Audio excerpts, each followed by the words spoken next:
All right, so as always, we do a few things on this stream.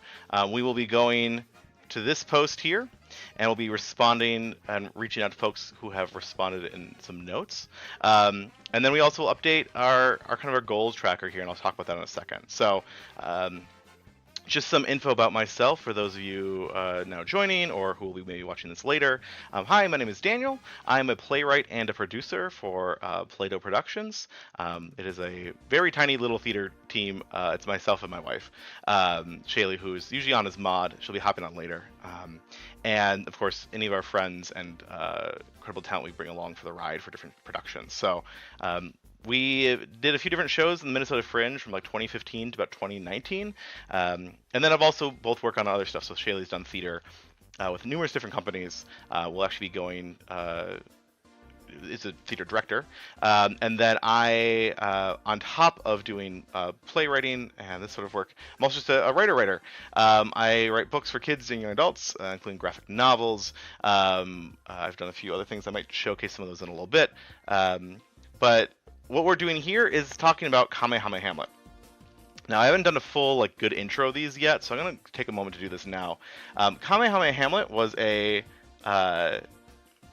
play that we put up in 2015. It starred two actors playing Vegeta and Frieza. There was Kenzie and Kayla. And Minnesota Fringe is a theater festival in Minnesota.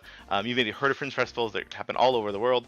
But in Minnesota, they are like a lottery system. So we entered a lottery with an idea, which was just KamehameHamlet. You don't need to have an idea ready, but we had one. Got lucky enough to be drawn, and then scrambled for the next 6 months to create a play and put it up on its feet. Up until that point, I had done some playwriting for college. Shalee had done some directing, and hold on a second, I gotta turn down the Mario Kart just a little bit for me. She had done some directing, and so this was kind of our first thing, I think, maybe that we worked on really together. And it was, like I said, it was 5 nights in the middle of the summer. It went really, really well. We had a blast. And as you can see from some of our reviews, people really liked it, and some people also hated it. They thought that it wasn't very Hamlet. And they were right. It wasn't very Hamlet. It was a little bit more Waiting for Godot. It was a parody of, honestly, all 3 properties, Dragon Ball Z, Hamlet, and Waiting for Godot.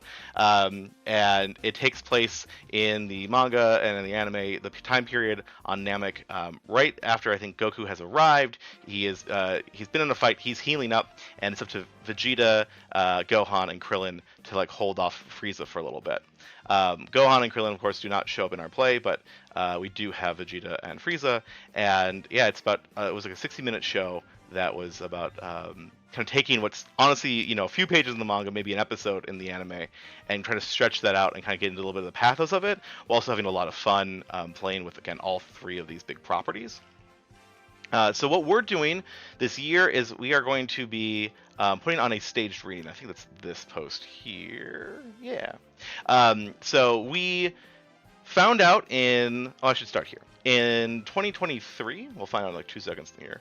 2022, in September of 2022, Kay, who goes by Amok Slime, I keep saying Amok Slime, it might be Amok Slime, and if you are watching, please let me know. But she saw the show back in 2015. We didn't really sell out most of our audiences. We were really proud of what we did, but it was, still a pretty small turnout. And she saw the show, and it clearly stuck with her. And 7 years later, wrote this absolutely incredibly kind post on Tumblr, not only talking about how the show influenced her and brought her back to doing some of kind of like getting back into the creative spirit, which was incredibly flattering for us, but also kind of talked again about some of the twists of it, right? How it's not just a comedy, it's not just a drama, it lives in the space in between, and then of course highlighted the very fun part that Vegeta and Frieza had Heelys on during the show to imitate their flying. And lo and behold, it did really well on Tumblr. Right now it's sitting about 25, let's scroll down a little bit further. Oh, I can't, here we go. It's sitting about 25,000 notes. At the time I saw it, it was around 9,000. This is maybe a year after that. In May of 2023, a few folks reached out to me on Reddit. They had found a few posts I posted on Reddit, they connected with me and asked if I had a copy of the script, and the first person asked, and I said, "Oh yeah, I do. Let me see if I can dig that up. I've been meaning to get to it for a while." And the second person asked maybe like 2-3 months later. I was like, "Okay, something's happening here." And the second person, I think I even asked like, "Why do you ask?" And they had posted a link back to this, and I was floored by seeing it and the response and how many people in the comments seemed to really gel with the idea. Just kind of got it on concept alone, which is wild. And then Shalee and I spent about a year thinking about it, working on other projects, wondering what we could do. I went, digging for whatever materials we had, and we've kind of landed on our plans for this year. So we don't have a recording of the show originally. If we did, we wouldn't want it. It was a really weird, bad angle. I don't know how well you could hear things. It's not the way I would want to show this show to the world. I'll put it that way. And ever since then, I really, really, truly wanted to rewrite it. I had been thinking for a long time I would love to put out a nice little edition of it or something online that people could take, they could put up on their own. I wanted to talk about some of the sourcing and things that comes with it. One of my favorite things about reading Shakespeare is kind of learning the story behind the words and why things are changing and what they can mean and historically and all that. I've always wanted to kind of revisit that. And so we decided that's what we're doing this year. Is we are, I am rewriting the play, and then later this fall, we are looking to do a staged reading. So it's not a full performance. We're not going to be, recording anything like that. But we've got both the original actors on board to come back. The degree of what the stage reading looks like can really vary. It might just be us all on Zoom. I think our pie in the sky is to rent out a studio, a streaming studio, and kind of do it there. So we have some really nice audio and video for y'all, and share the script. And at the same time we do the staged reading, we will also go ahead and we will we're going to do the stage reading, and then we're also going to release the script. So I'm looking into ways that I can get it online for people to access and read just for fun. But for people who are interested in putting it up as well, whether it's at your school, at your own theater things, for your own little teams, I want to make that available, and I want to make sure it's also kind of like an equitable space too, so it's accessible for folks to try out. But one big thing for us this year is we are trying to make sure we don't go mad doing this. Fringe was always a big hustle of a thing. You're working every single day into the day for about a month and a half, and as much as it's for the joy of the art, we have enough other responsibilities and things that it's really hard for us to kind of do that. So this year we're looking at ways to make it sustainable for us, making sure that we can pay artists, including those who show up, and then for Shalee and myself. So we'll be looking at some sort of crowdfunding in the future, but we don't want to do that just yet. We want to make sure we understand what our costs are going to be, so we can be very transparent about that. I'll speak to the Tumblr audience here. One thing I didn't really realize until last week when Shalee was giving me a Tumblr history is the number of projects that have popped up on Tumblr in the years that have promised TV shows or webcomics or what have you that never really see the fruition, never see the light of day, and run away with lots of people's money. Not about that life. So I promise, of course, any and all full transparency on our projects. The reason you just haven't seen it yet is I haven't had time to sit down and do the full budget sheet for what that would look like. So once we get that, we'll be locking that in here soon. But that is kind of enough rambling for the start of this. What I want to do here is update our counters at the bottom. So as you can see at the bottom of the screen, we've got Frieza, Vegeta, and Goku, and they're flying. And I'm looking like my little scrolly wheel isn't scrolling here, so let me reset that too. Hopefully that should get started here. What this is tracking is our 3 different subscriber goals. So we're looking to make sure we can keep people up to date with what we're working on. So there are kind of 3 main locations people can go to for to get info on our show. Again, let me try that again. There we go. That should restart the animation. The first one is Tumblr. Frieza is representing our Tumblr. And our goal is to get to 250 followers. Tumblr is where we update the most often. So it's, trying to get at least one thing a week. Sometimes it's going to be more than that. Sometimes it's fewer. And that is where, we'll be doing lots of smaller updates for people who really want to be in the know with the project, who like seeing the behind the scenes. To me, Play-Doh as a theater company, and it really is more me as a person, I love art. I love talking about how art is made, about sharing craft, about sharing secrets. And so I want to make sure that, if people want to know how we're doing things, are curious about how do you put on a theater show, how do you write a script, they have a space to kind of see a peek behind the curtain. And again, streams like this are very much open for folks to ask questions and let us know like what they want to learn more about. That's, again, Tumblr's going to be where you get the most of that info. Vegeta is representing our email list. Now, our email list, I haven't sent out an email on this. I set this up actually the first time when I got those first few people reached out to me from Reddit, and I said, sign up for this email in case anything ever happens. And then since then, I've been sharing it out more and more. And to get to the email, you just go to KamehameHamlet.com. The URL is at the top of my screen right here. And just fill the form to sign up for emails. I don't see it as a thing I'm going to hammer repeatedly, but once we have like official dates, once we have official like crowdfunding info, once we have anything that's really concrete, we're going to be sending it to that email. So that is a good place if you maybe don't check out Tumblr a lot, or if you know that like your Tumblr, you just follow a lot of blogs and it's really easy to miss people or miss updates. Please sign up for the email. It also demonstrates that we can take people off the platform. So making sure that it's not just the Tumblr audience we have, that folks are interested enough and excited enough to follow up and learn for more. And right now, at least last week's numbers, he's cruising almost close to hitting his goal. And then lastly, we have Goku trailing behind. Unsurprisingly, Goku represents our YouTube channel. So if you are watching this, you most likely are already on YouTube. And therefore, you're going to be able to just click that subscribe button. So you can follow us. You can, if you'd like to, turn on the little bell. Right now, all we're doing is posting these weekly streams. And so I would say definitely give us a follow if you haven't yet. We really appreciate it. Definitely a smaller goal because we're not doing a lot of announcements on here. But I would bet good money that when we finally stream our stage reading, it will be on YouTube. Unless people, scream at us and say do it on Twitch too. I think our audience is going to be more on the YouTube side, and frankly, I just have more things set up on that side, so it's just a little bit easier there. So those are our 3 goals. One of the things I like to do at the start of the stream is update all of those goals. So what we're going to do here is just pull up my page on their side, and once again, before I even say that, my little thing here is not looping. We're going to loop that, restart playback, close. Hopefully that gets that to keep looping, not stop on Goku every time. All right, so on Tumblr, we are sitting at 196 viewers. That's great. I shared this each time, but as much as I'd love to say this is a nice fancy little widget I have here, that's like live updating our subscribers. No, it's just some little folders in OBS we're moving around. So Frieza goes 196. That gives him what? He's now almost 4/5 is his goal. I should have kept some better markers on the bottom to be like, that's a 5th, that's a 5th. He's probably right about there. Great. Next up, we have Vegeta. That's our email list. And we are up to 145 subscribers. I peaked right before the stream. We were at 144, so we just gained another one. So thank you to whoever who just hopped on there. And we're going to go ahead and update that number. 145. Great.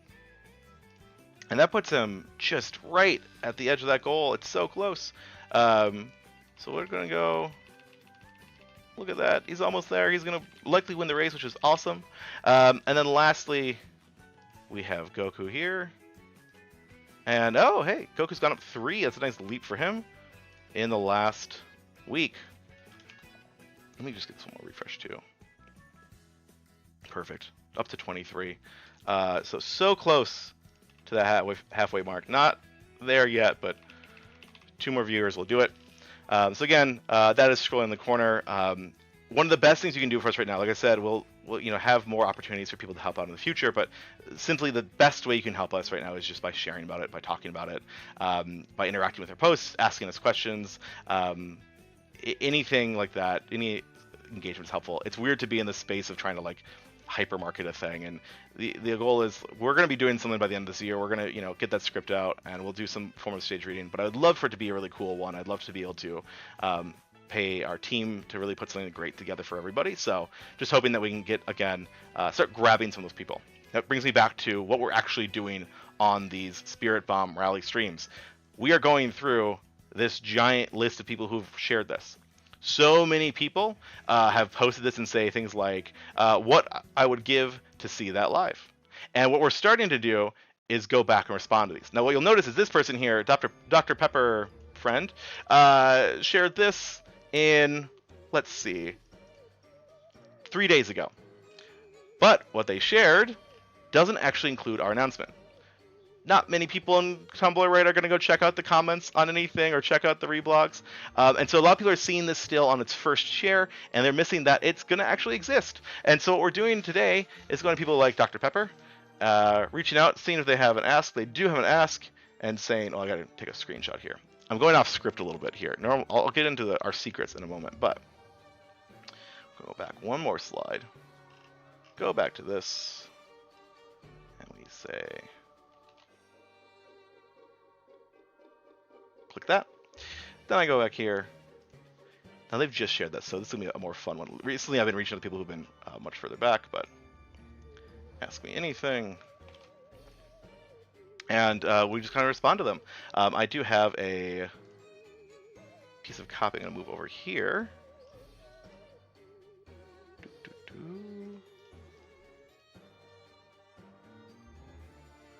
All right.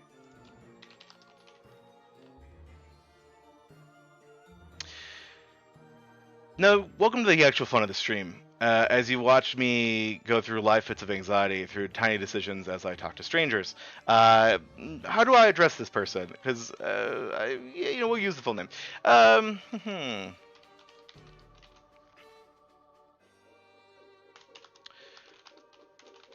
few days ago, you reblogged with these comments.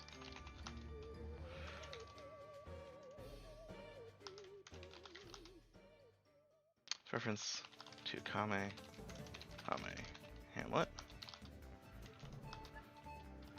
Mashup play of Hamlet. Dragon Ball. Waiting for Godot.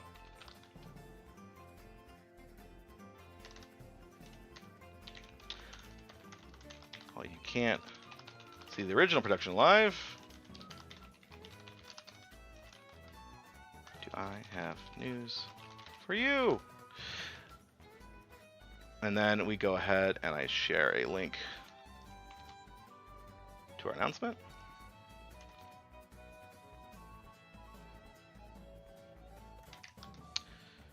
And then I copy and paste this little blurb. So yeah, I wrote and produced this in 2015. I told you all that who have been watching. I linked to our announcement post. I linked to info about our stage reading, and I also let them know that we're live right now and see if a Dr. Pepper fan might want to hop on and say hi.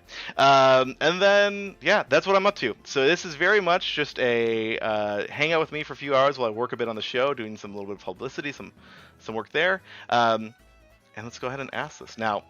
Next piece is, and this is where I'm going to maybe get in trouble, but Shalee's not here to mod, so she can't get me in trouble. We have a whole list of names. The first week we did this, we went through and responded to everybody, and it turned out to be a little bit tricky to kind of go through the list and keep finding people. So we've gone ahead and actually started like grouping stuff here. So we have a whole list of people to go pull up, and I'll start working on that. But before I do, let me just make sure I add in here two things. One, we've got a counter next to the little Tumblr screen you can see there. We update that for every single person. So we have contacted 81. I'm going to make our goal for today 110. That puts us at 30. I think that should be good. We'll see if we can't hit 110 today. And then let's go ahead and add another persona here.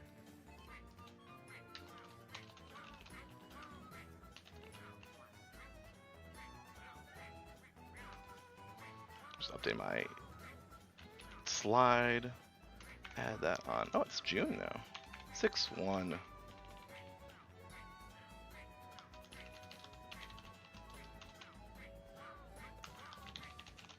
Much later into the post. Alrighty. So here we go. Let's pull up a few of these.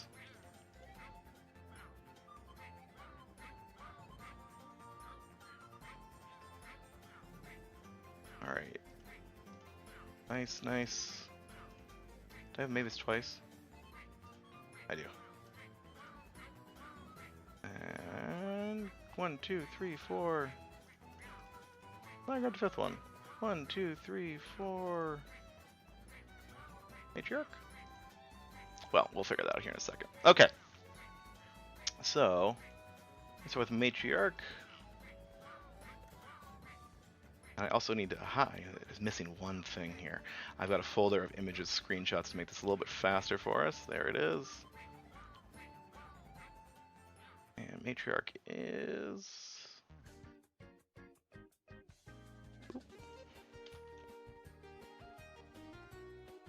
Alright.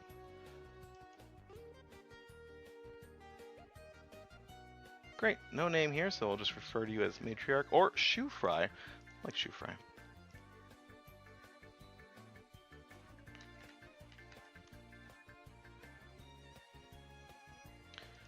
Oh. Spell the Matriarch. Matriarchusi. Did I do that right? Oh, that's next shit. Nope. Yep, we're good. Okay.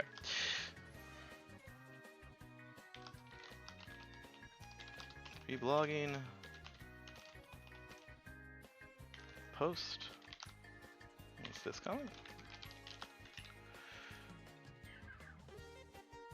The problem sometimes I have with Tumblr is understanding how things drag around, but there we go.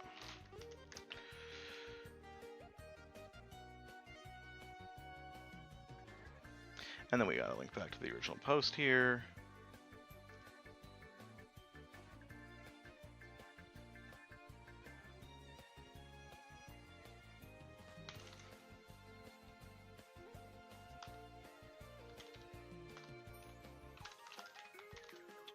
Let me jog your memory.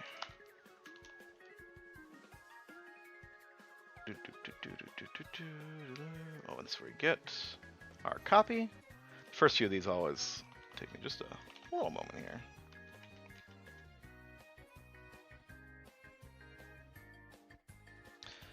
And for this comment, they're not explicitly a big fan of Dragon Ball Z or Hamlet, but they might just be talking about the fact that it's doing numbers, and so we respect that. But I'm still just gonna plug it, see if they like it.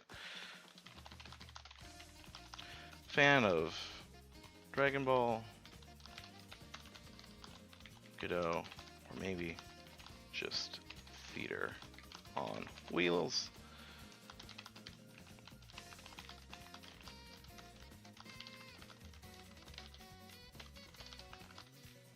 And that's 2.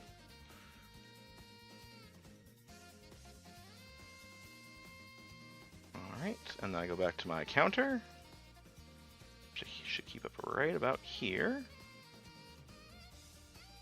Now updated 2. Alright. Next, dramatic banjo. Why does that sound familiar? Dramatic banjo. Again, the secret to the stream is the paranoia. And the paranoia is... Did I already message this person? I don't... First of all, great banjo frog. Asks go here.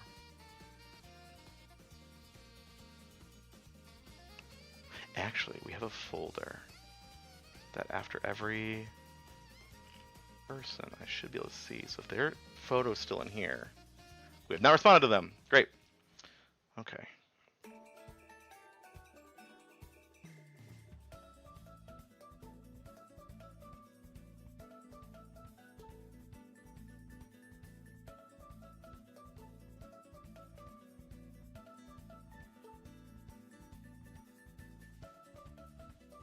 It's so funny to just like show them this, like how many things is Dramatic Banjo replugged with just Dragon Ball. Let's address that. That's not a lot of context.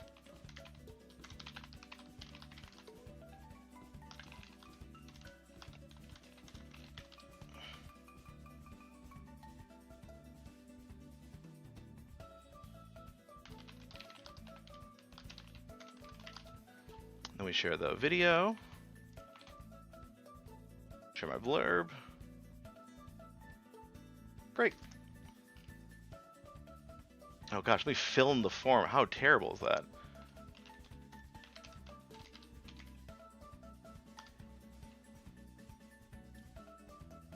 Alright, and there we go. There's another one. Dun, dun, dun, dun, dun, dun. Ballads. Think of something ready to write here. Fair. I feel that. That is literally... Yeah. That's what I'm doing right now, is just be funny and easy. That's the reason why writing scripts can take some time. Alright.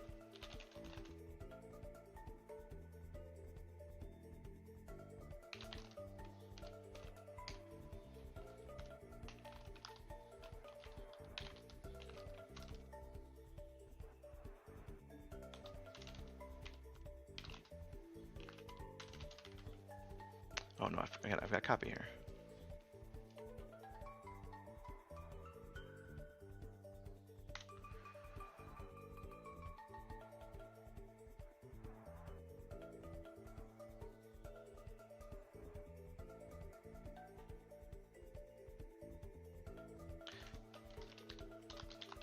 It's not the most.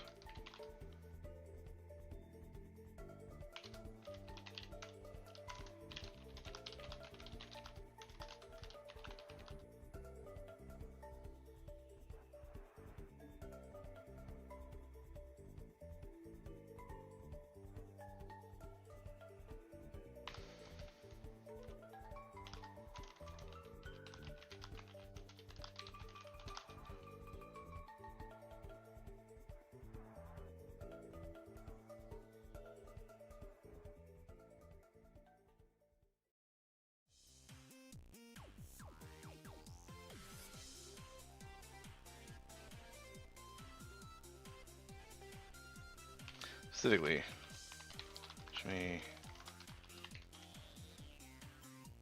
yeah.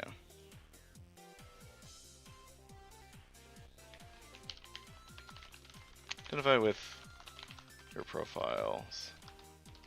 Note about wanting to write.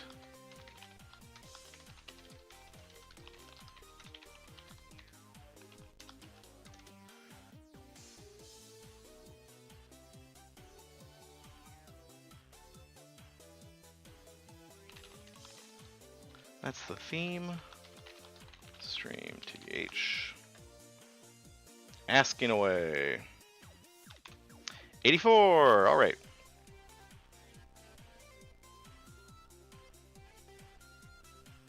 Give me a second here.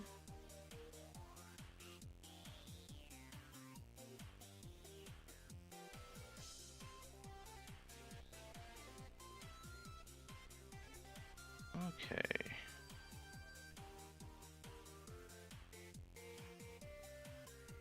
That's one more. Did I did it. Yeah, 84. Great. Mac Manager, that's Blades.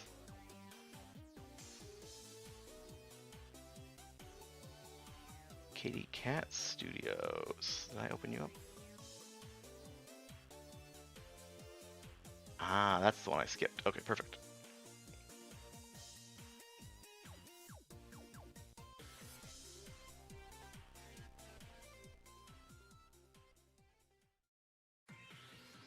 Katie.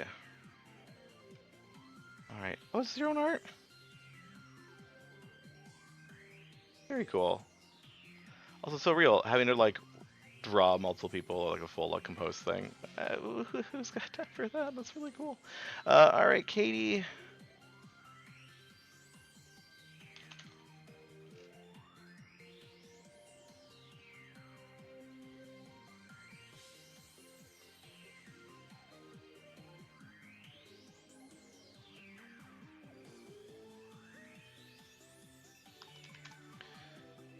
Do you remember reblogging posts about Dragon Ball Z play with actors and Heelys? Let me jog your memory.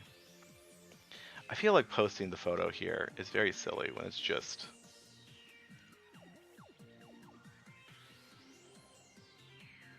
Okay, so maybe you've tagged a few things.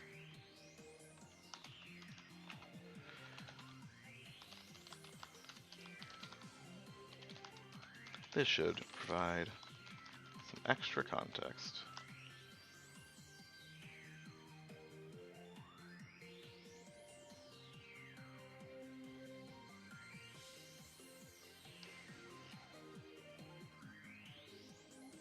Alright, there's another one. And I go back to my counter, which I unfortunately closed again. Up to 85. If we can get to like 95 before the hour, that'd be great. It gives me a chance to just kind of chat for a bit here. Alright, Mavis, Mary Magnolia! Mary Magnolia!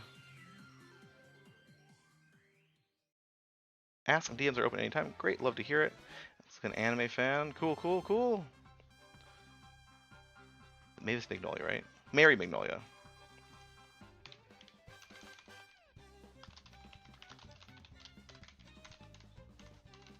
Magnolia.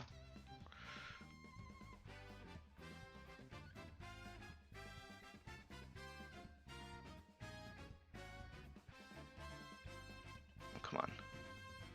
Copy. Paste.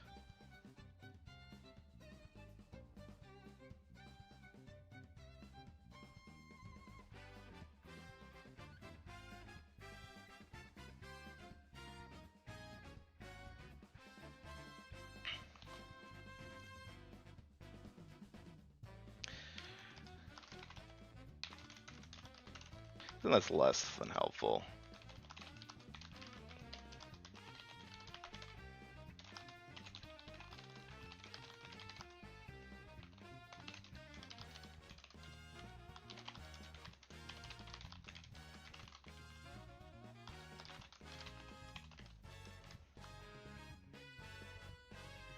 All right.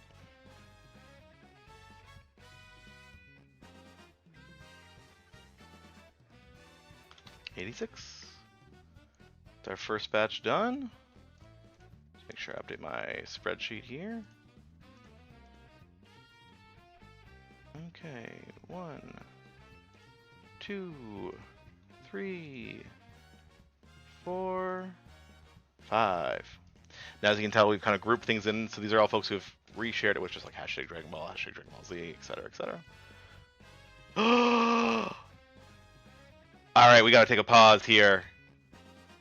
We gotta take a big pause because we have stumbled into a fandom that I love, that is small. Hold up. You have art accounts too? Oh my gosh. Just so this will be if anyone doesn't know here, this is Chica from World Trigger, a manga.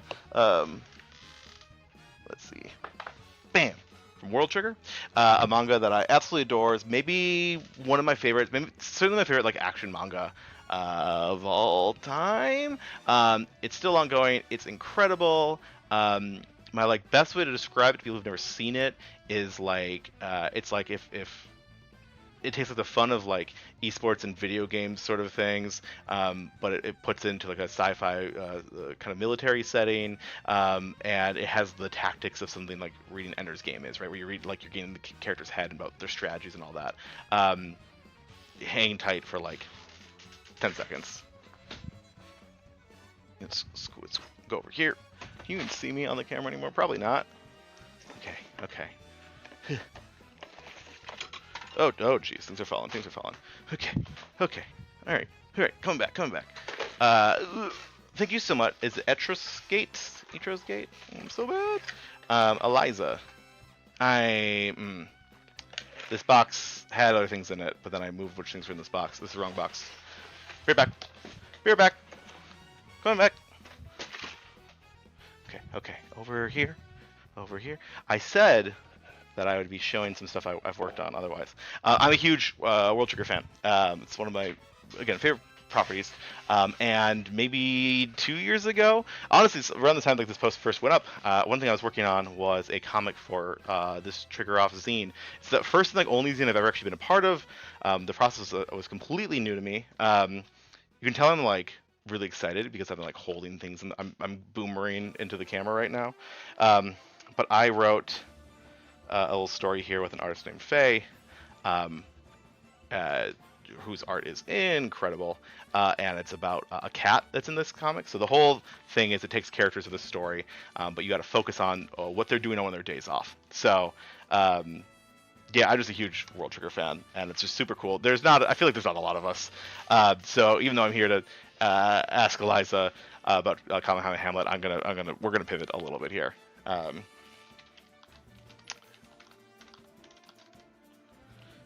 be honest, I reached out.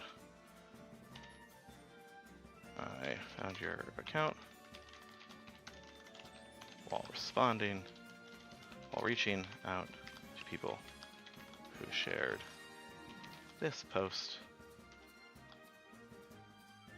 last year. And then for this post, we're going to link to this.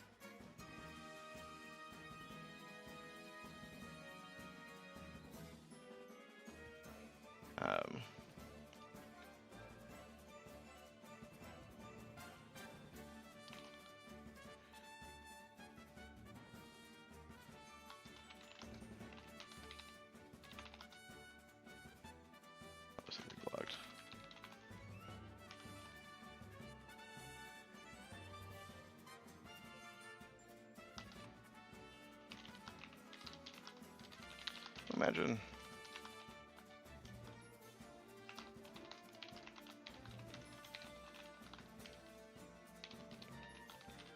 No Trigger fan. The door. That moment. It's a moment. Just saying, it's a moment.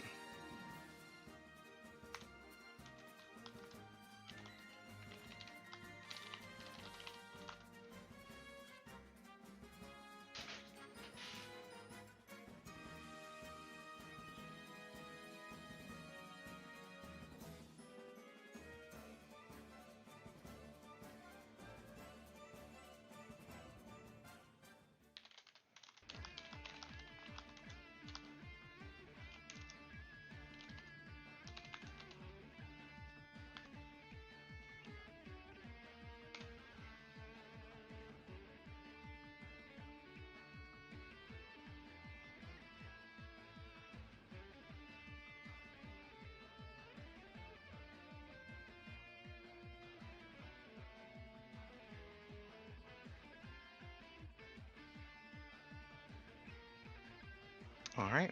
Yeah, World Trigger is super cool.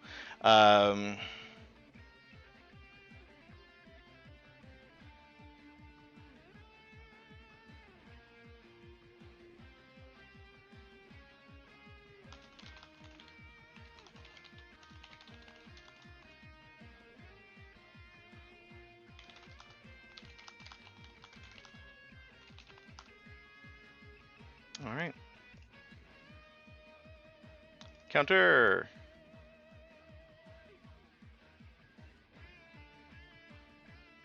Okay. Well, that was fun. Also live in our blog.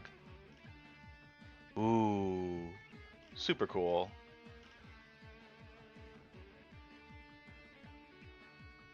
Alright. That's a follow. Done. Done.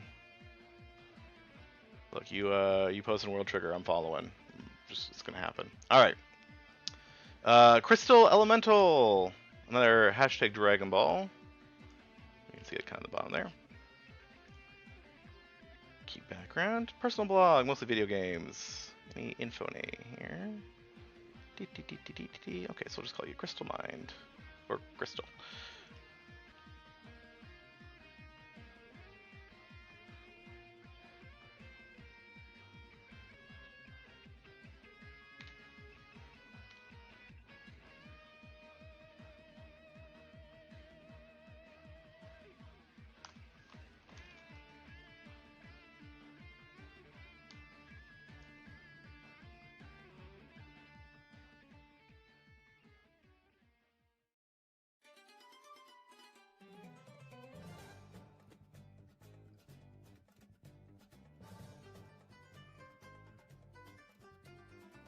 Excuse me. Drag and drop. There we go.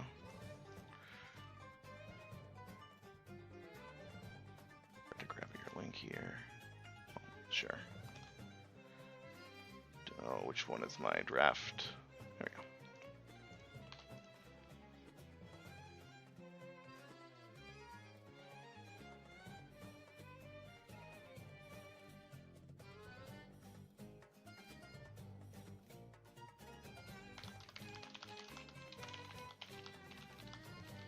Times 4. But here's some extra context. I'm also realizing these are like asks. I'm like, should I be asking more questions? Honestly, here's an ask. Seen as you talk. Seen as you talk a lot about video games. Do you have a favorite TV video game?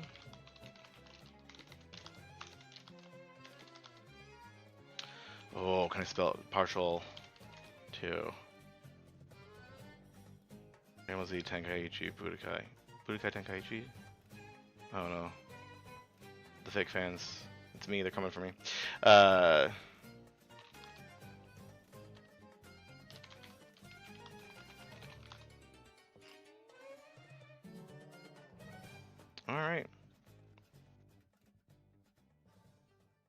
And ask.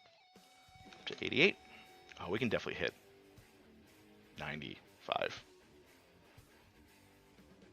Very Mukokinum.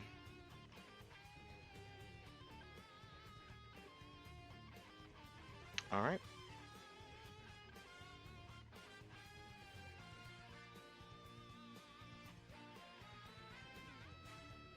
I don't have a name necessarily, but be the one who kill. Uh-oh. I mean, I don't hope to, but you seem great, so I hope you don't mind. These are things they share. Oh, fun. Alright.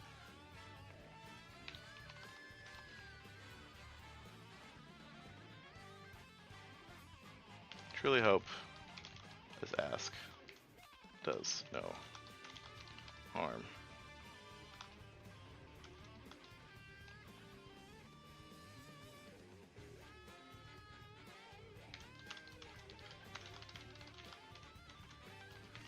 For your profile.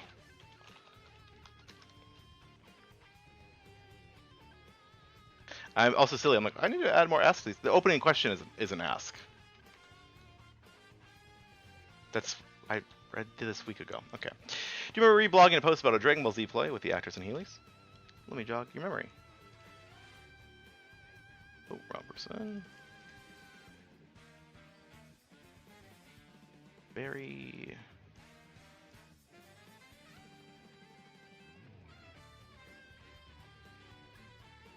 Oh gosh, there we go.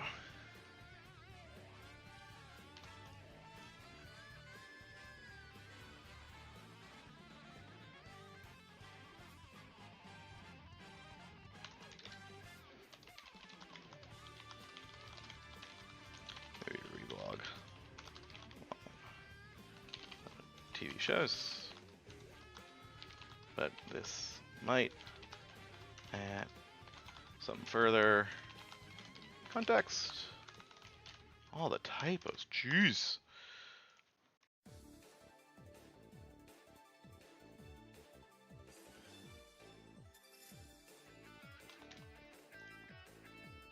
Okay.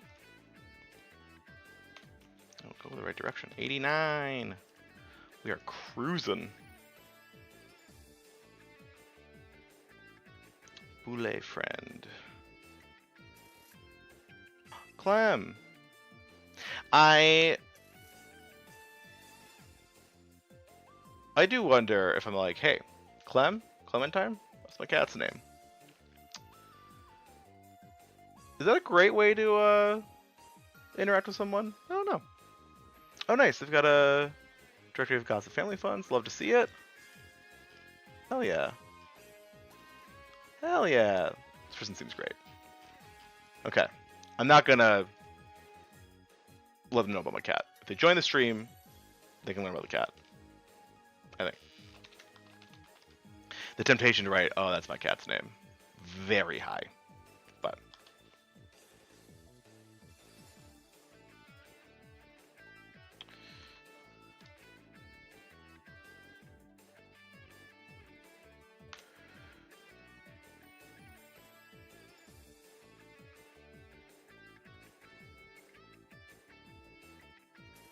ooh, le friend.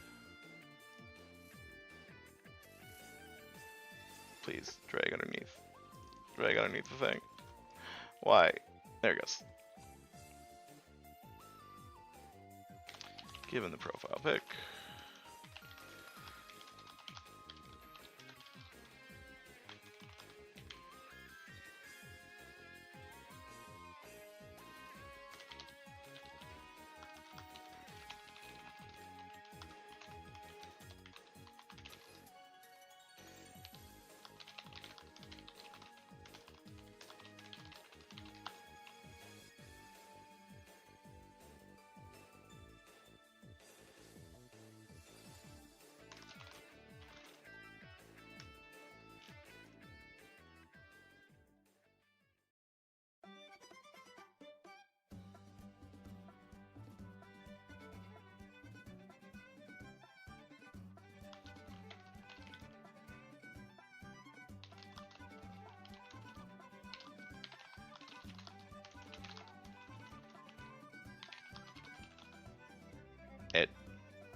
I mean, it's canon, but we'll just cut that there.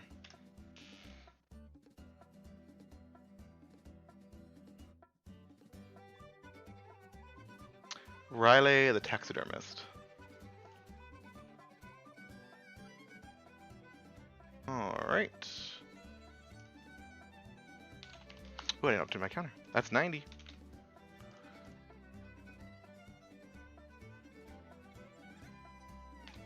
Riley.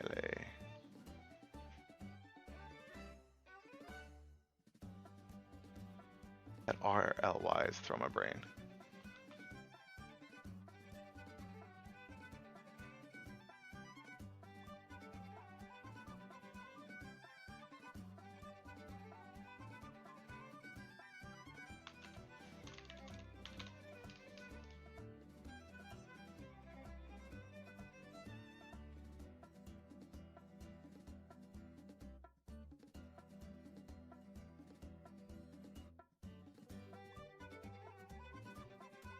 I don't like that jogging memory part anymore. We're cutting it.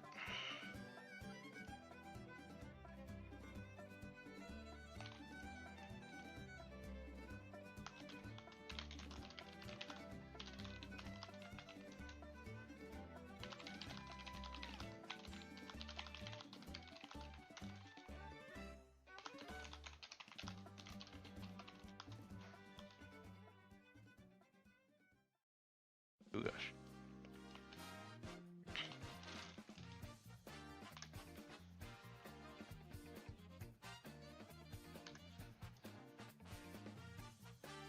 $91. Alright. Crystal. So we go as Etros, right. World Trigger. Yeah, that's another 5. Why are we... We're up 1 because I did. Yeah, I did. Dr. Pepper fan at the start. Okay.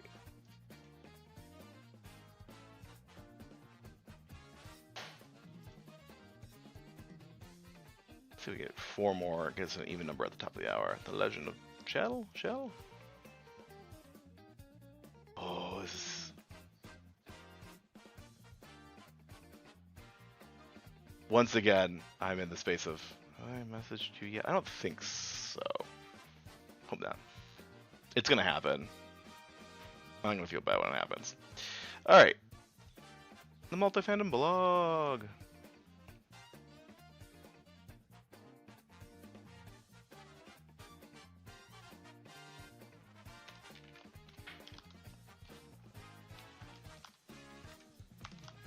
It's fun to watch me write the exclamation point and then delete it again and again.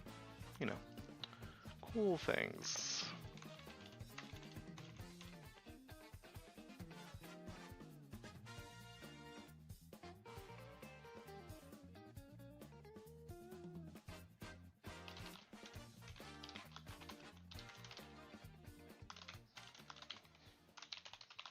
this might help. Nope, wrong thing, wrong thing. Copy.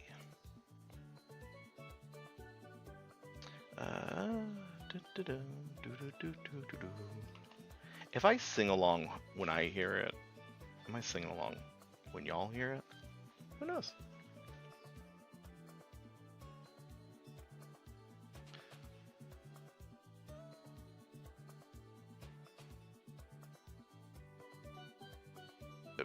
Great.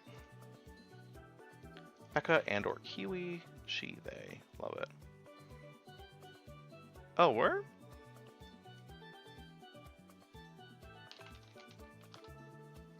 See, I did it again. Maybe it should be comma.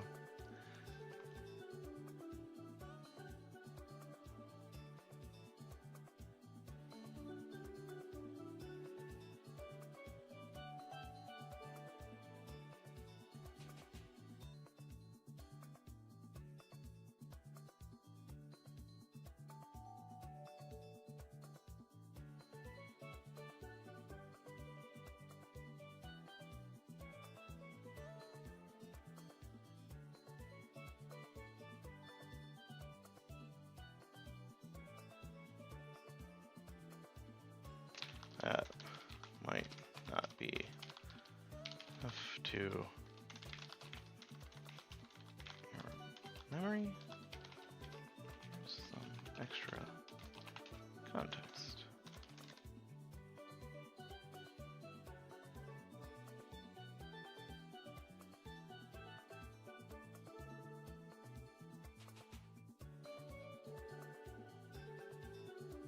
All right. 93.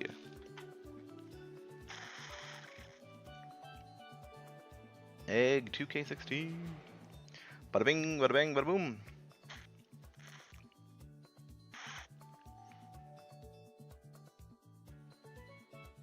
Onion.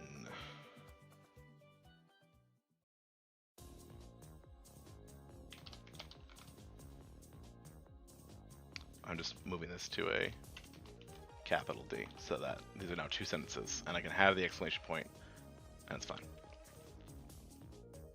And no one can get back at me.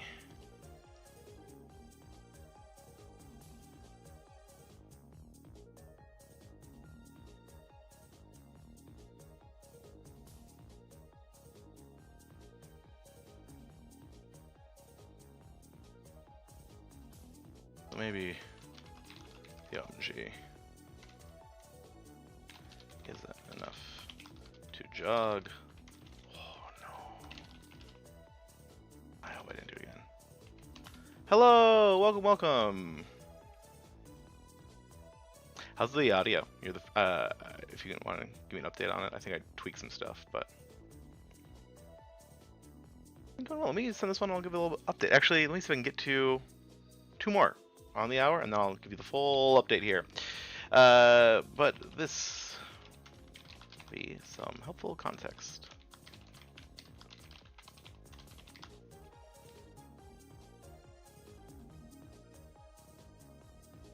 Music can be punched up. I've been wondering that. Okay.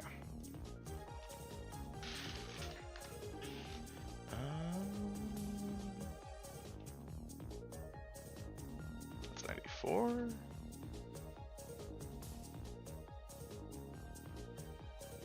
Unamused Kookaburra.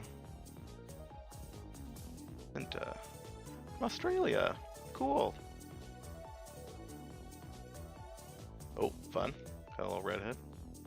What do you have a name? Yeah, just unamused.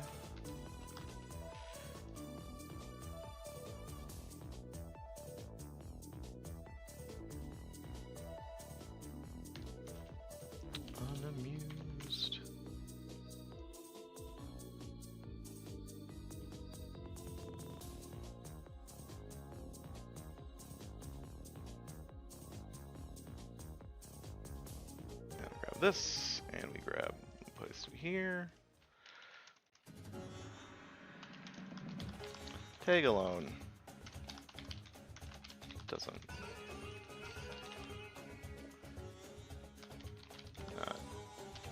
up any memories.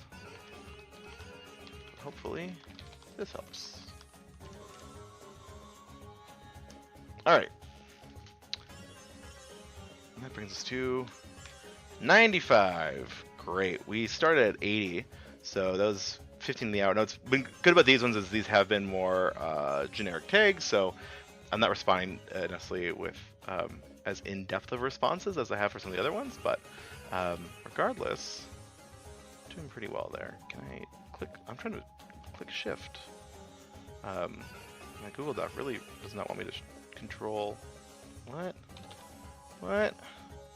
Am I being weird about it? Okay, that's less important. Can I zoom in? No. Sorry, now I'm just like, I gotta get this to work. Why? Am I mad? You should be able to select. Oh, it's like the shift is already. Okay, I'm gonna start. Yeah, I might run out soon. We'll see. I think if we do, that's actually great, and no worries there. But I know. I mean, it's very easy to believe Vegeta's gonna pull it off. But yeah, so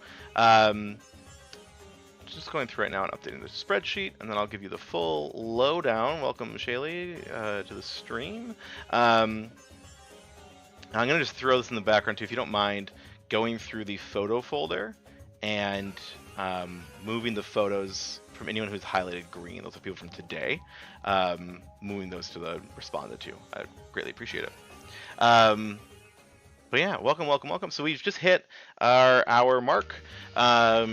We hit 15 people in the last hour, which is great. Cruising through, and we should be, I think, get some more. Honestly, I might just spend this one going through some more of the generic ones, and we'll see.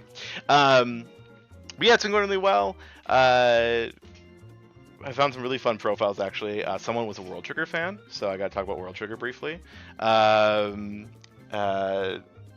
Open with just kind of I gave a bit more of a lowdown on what we've been up to too at the start of this. But what I wanted to do at maybe our halfway mark, and I think I might wait a little bit, see if we get some more people hopping on. But I wanted to talk. I queued things up to go over the Fringe preview today. I pulled the script for that originally and the video and all that. So I think at some point we might boot the Fringe preview. What else have we been up to? I think that's kind of it. Oh yeah, and then just updating numbers too. So as you can see, yeah, Vegeta's really close. I'm probably not going to do an update till the end of the stream just because it feels better to kind of wait them in between. But I'm going to take just like a moment here to make sure no one has responded to any of our asks already. Oh yeah, we have had a lot of people sharing the stream, which is great though. So appreciate everyone who's been able to do that. And yeah, I'm just making sure there wasn't any other big updates there. And then honestly, I also shared it on Facebook, so I'm gonna see if anyone there has responded to it or has questions. Maybe it posted to Facebook. I don't even see it on my thing. If I didn't actually share, that's really funny. But yeah, a lot of fun profiles we've kind of bounced around. I'm trying to think if there's anything else. I don't think so. How was the show? How was it? I'm gonna start queuing up the next few here. Also, the camera hasn't crashed, so I do think it was the USB issue, which is really great to have it resolved. Also, excuse me for like zooming into the camera here. I'm just trying to get a little bit of extra stuff. That was Skeleton Crew at the Guthrie, yeah? Yeah, the cameras worked. It 100% was the USB thing. Maybe not 100%, but like that's the one thing I changed, and it's been working great. And I think it also tracks with why it did and didn't work. And knowing that for the longest time I would have my camera, I'd swap it between my two computers. Each time it got plugged back into my main computer, it's probably going to a different port. So sometimes it crashed and sometimes it didn't. And there we go. Oh, super cool. Well, they're just kind of outside the little like, patio area. Nice. Very cool. All right. Let's grab another 5. 1. Wait, no. 1. What? Am I doing this right? Hold on. That's me.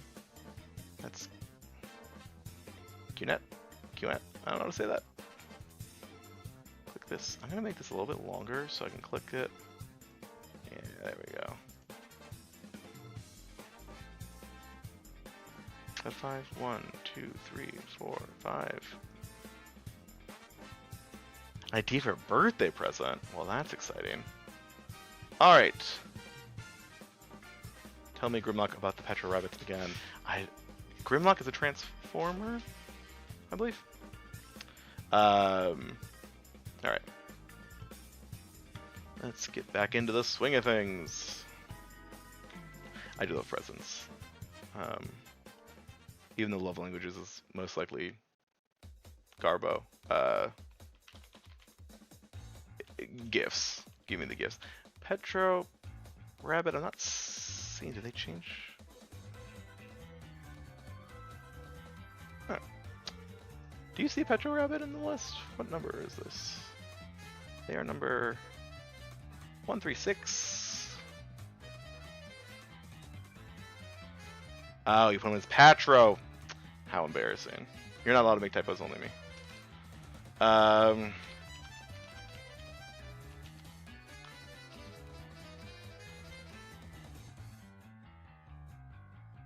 Let's copy this down here.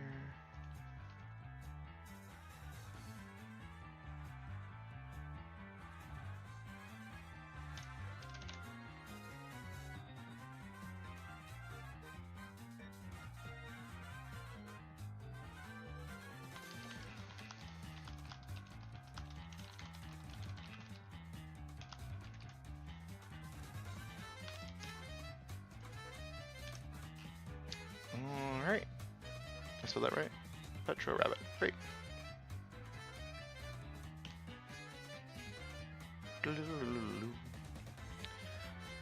Swagita. Swagita. Swagita? Again, it's times when you see incredible accounts like this that I'm like, have I just seen this person when I've like been scrolling through the post before? And ooh, treats. I'm honestly was just thinking I got a little bit of like growly, snacky stomach. So I'm just, again, sooner or later we're going to accidentally send something to the same person, like if they've reblogged it more than once. But until then,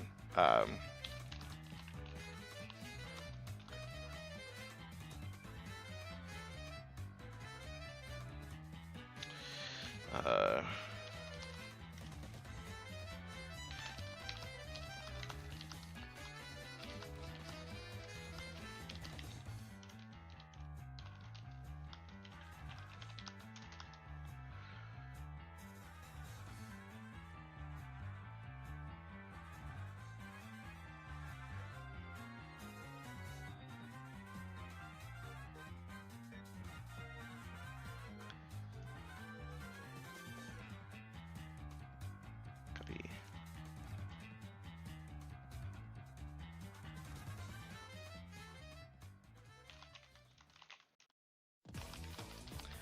It did.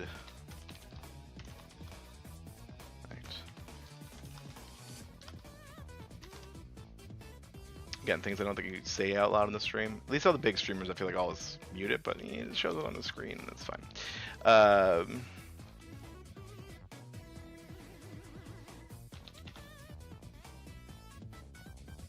Yeah, I have to. Update for you. It fricked. Fricked real hard.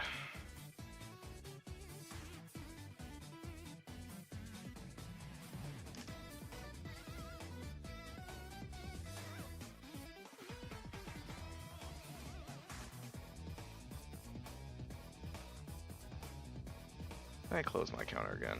I sure did. That's 97. That's 88. I was gonna say, I feel like I missed that with the last person. Cool. Nosferatu.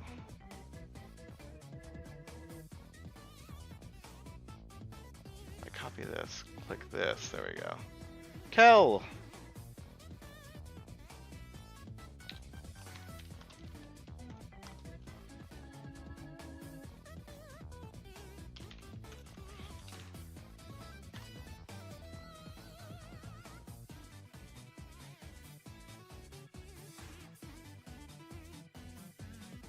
gosh, my copy pasting abilities are dragging.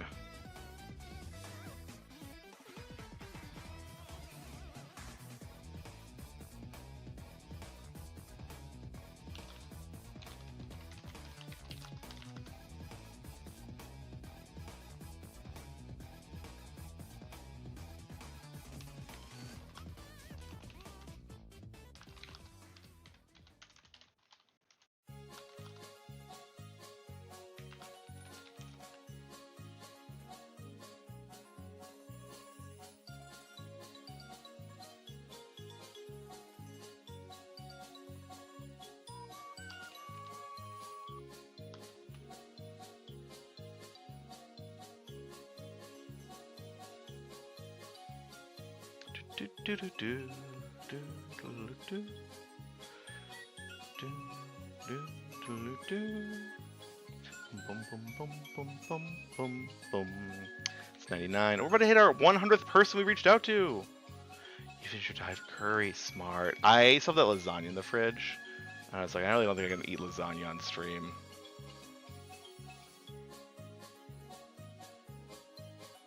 Thai curry is good. Can't, you've converted me to the Thai curry. I'm still a little baby about the spice, but we're getting there. If a name here, prison portrait. I don't see a specific name. That's no worries. Oh, you do art commissions. Looks like. Cool. Oh, it must be your own art then, maybe.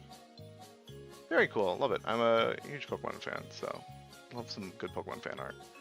All right.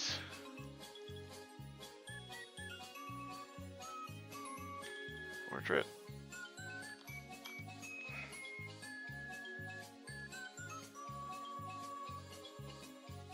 I just like clowned out of the corner of my eye. Look, there's someone outside the window. She's creeping me out.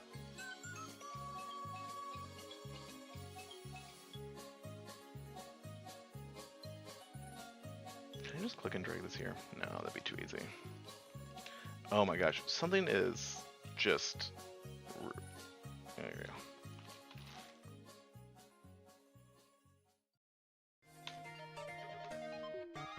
Here we go, that's why.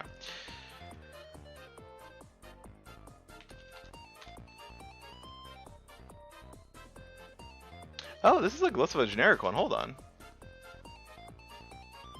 Oh, to be watching a Dragon Ball Z play of the Frieza arc where Vegeta's weighed by the helplessness of his life, but with wheelies. That would absolutely give me brain rot too. I got brain rot just from the sacrifice in this Buu arc though. So. Time to bring on the brain rot.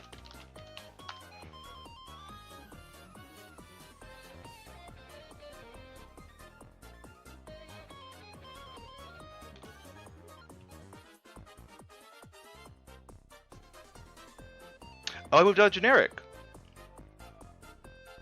Did I? Oh, that explains why these ones have all been so different. That's what you were saying earlier. Okay. Okay. Well, great. I was like, yeah, these are really like for being the hashtag Dragon Ball. They also have other things there too. That would make more sense.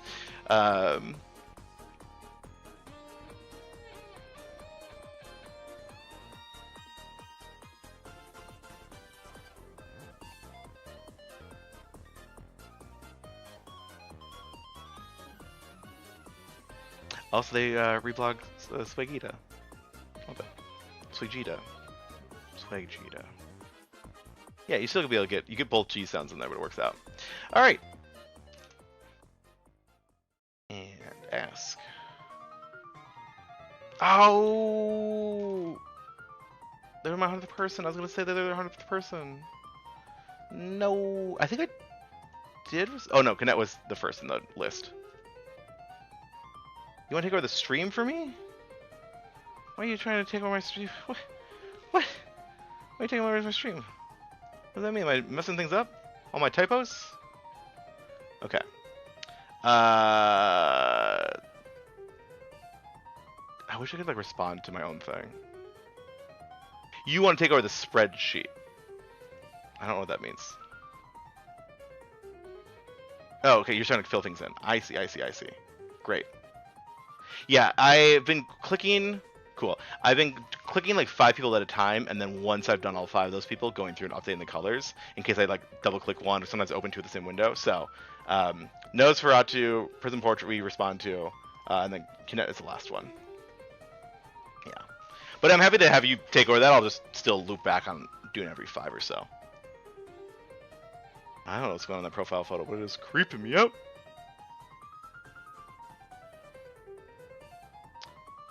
Okay, this part of the song is just... We're just gonna skip it. Is this part just kind of annoying piano for you? Like the rest of the music kind of like disappearing?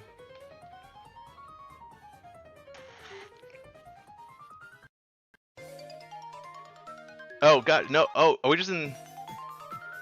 Why are we in 3DS Music Park?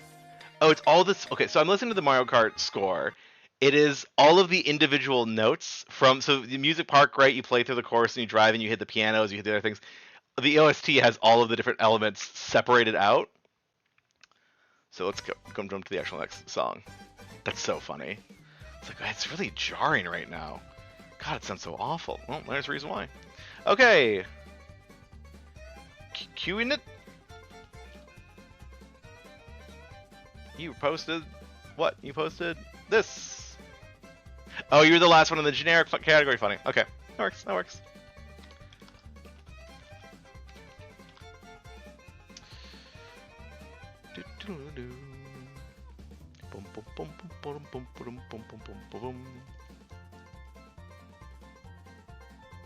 I'm not dragging them. I'm just like, they have a standard response tag. We appreciate all the shares. It's harder for me to like riff off that, you know? I gotta find something, so.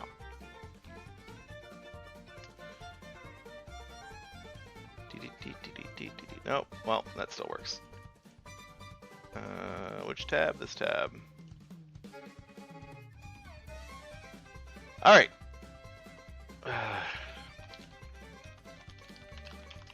That likely isn't enough context for what you shared. This should help.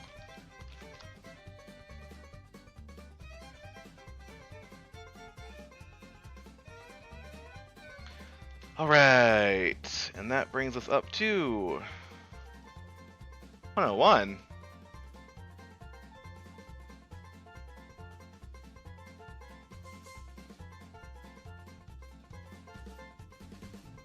Qnet, Petra Rabbit, Sogita, Nosferatu, Prism Portrait. 101? Uh-oh. How many is this total? 19, 20, 80. That was 100! That was 100. I must have jumped up a number earlier. So that person was our 100th person we reached out to. So. Your lucky number 100. Qnet.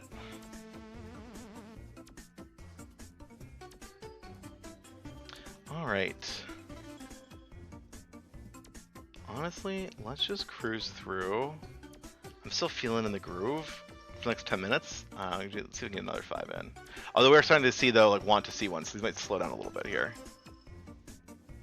Well, here's the thing. I almost let Prism Portrait know they were 100, but then I forgot. Qnet was the actual 100, then I forgot. Is it cheating? Oh, I just jumped down here, you're thinking? Yeah, let's go down to You Puffin. Puffin sounds familiar. I think You Puffin was like the first one we listed, which is why it sounds familiar, but we actually did not respond to them. I don't know. So, this is very funny. Can I get this on stream, maybe? So I have a OneDrive. Complete tangent here. I have a OneDrive, and every so often it sends you a notification that's like, look back at your memories. Like it's trying to like do the Timezilla. Was it Time Hop? Was that Dino? Time Hop. I don't know. I am jumping around confusing you, and I'm sorry. We're gonna get back to the stream. A thing happened. Never mind. Facebook memories, yes. Anyhow, OneDrive has that same feature. It's like, don't forget your memories, but it's just like old files you have on your OneDrive. And it just gave me one that is a green screen with Shia LaBeouf in front of it, like the one from all the GIFs. I was like, do you remember this? And I'm like, I don't remember saving that. 7 years ago. What a weird thing to be like, here's a photo.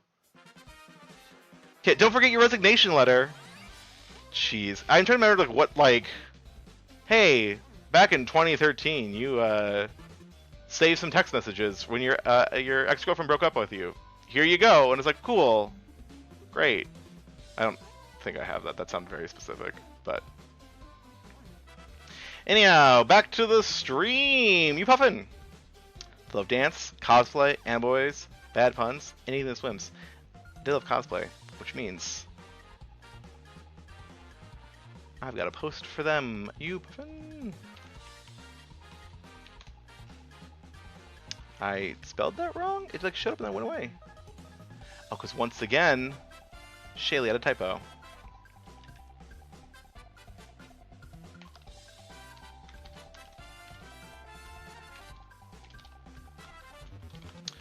Remember reblogging with the above tag? No? Not enough text. This will help.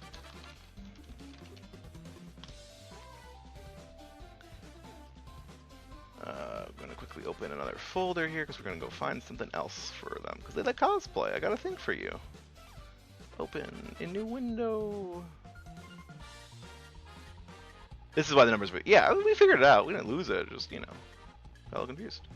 Archival.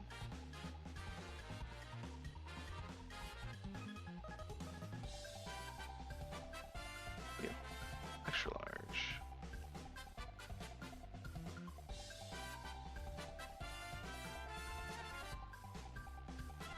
Nope. Can I add a link to this? Yeah.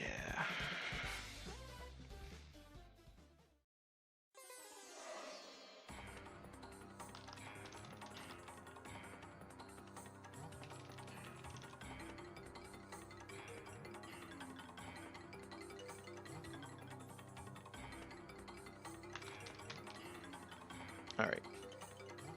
Oh, my cat is walking all over the keyboard. Clementine sighting.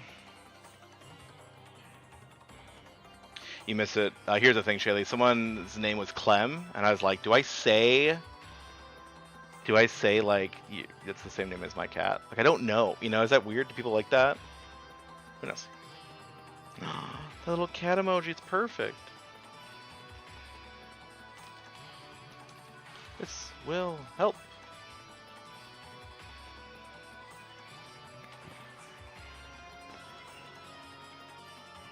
So you liked cosplay. Oh, it's not exactly the same. It's a post. Pixels. Tail.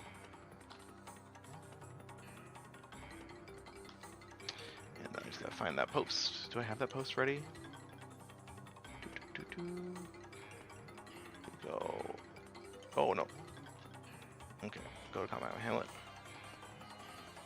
Search for tail. Yeah. Traffic link.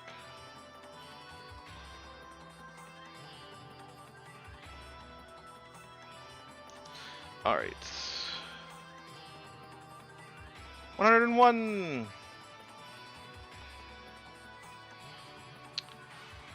We're just gonna go for another 5 minutes. We'll see how many we get through. Dark Moon. V.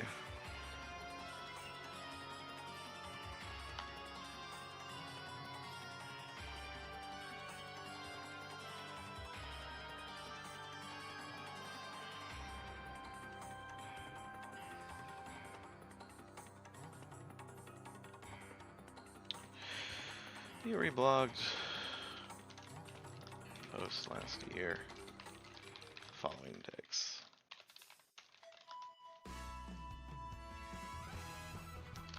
Memory is to was no.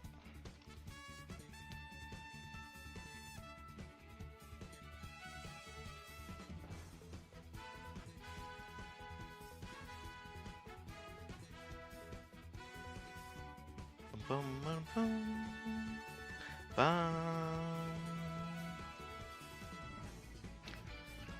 Oh my gosh. We gotta take a pause here. This is incredible. Shalee, you see why this is incredible, yeah? So, this person's account is called Flexibility, Love, and Trust. And this is where we get sentimental for a minute on stream. Did you set this up, Shalee? Did you? No, I'm just teasing. So, it's a line from a song in Steven Universe. Shalee and I both love Steven Universe. And it's a song about, like, it's like about anxiety, but it's also about like supporting each other and like being in partnership with one another. And timing is it's so good. And the reason why the timing is so good is just yesterday was Shalee and I's 5-year wedding anniversary. And so we went to the park nearby Powderhorn Park in Minneapolis, where we got married. And we before that went to the Midtown Market, which is like a great like little I don't even know, like a little international market in an old like train depot kind of building. And while there, we were reading through notes from guests who came to our wedding. It was pretty small, just about maybe like a dozen people, friends and family. And we had both of our mothers prepare like readings. So I think we selected the readings and we gave it to our mothers who were there to read during the wedding. And so Shalee selected the lyrics from the song Here Comes the Thought. I'm pretty sure it's the name. Shalee will correct me if I'm wrong. And my mother read that at the wedding, and it's an incredible song. I love it. As someone who's lived with anxiety my whole life, and just the overwhelming sensations of holding feelings and sharing feelings and being able to share them with someone who you trust and love. It was just incredible. I cried a lot the day of my wedding. I cried a lot yesterday when we were revisiting some of this stuff. So it's just really lovely to see this. So Zoe, you don't even know how cool it is to have this shared. I'm now in the space of how much do I... incredible. So, yeah. Did you have a name here? Yeah, I just said it. Hey, Zoe.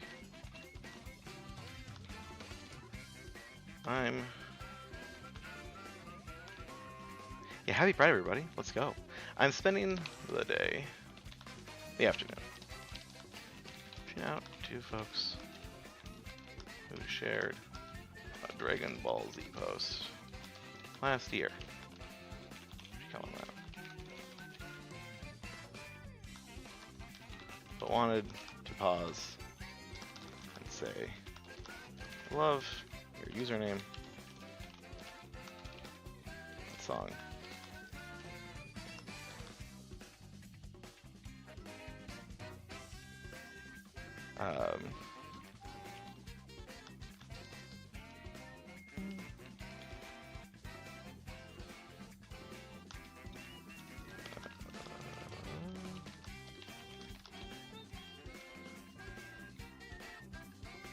Our wedding.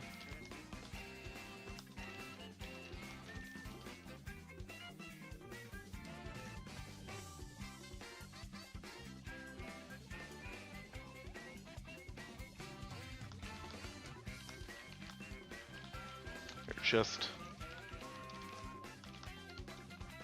yesterday, our 5-year anniversary.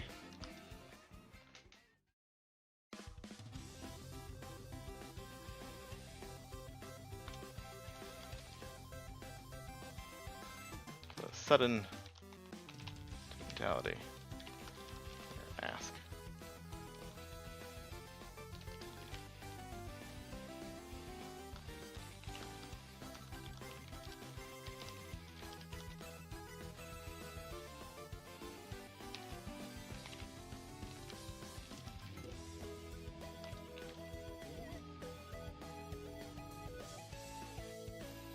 Yeah. Last year, reblogged a post.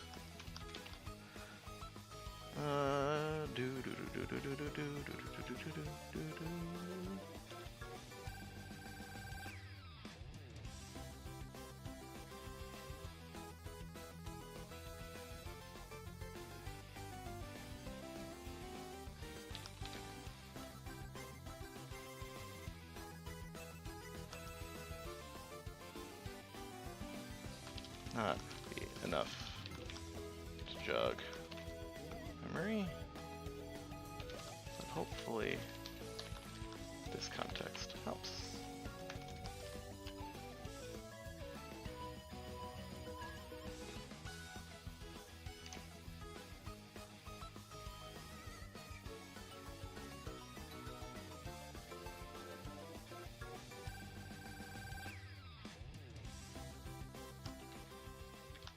I just finished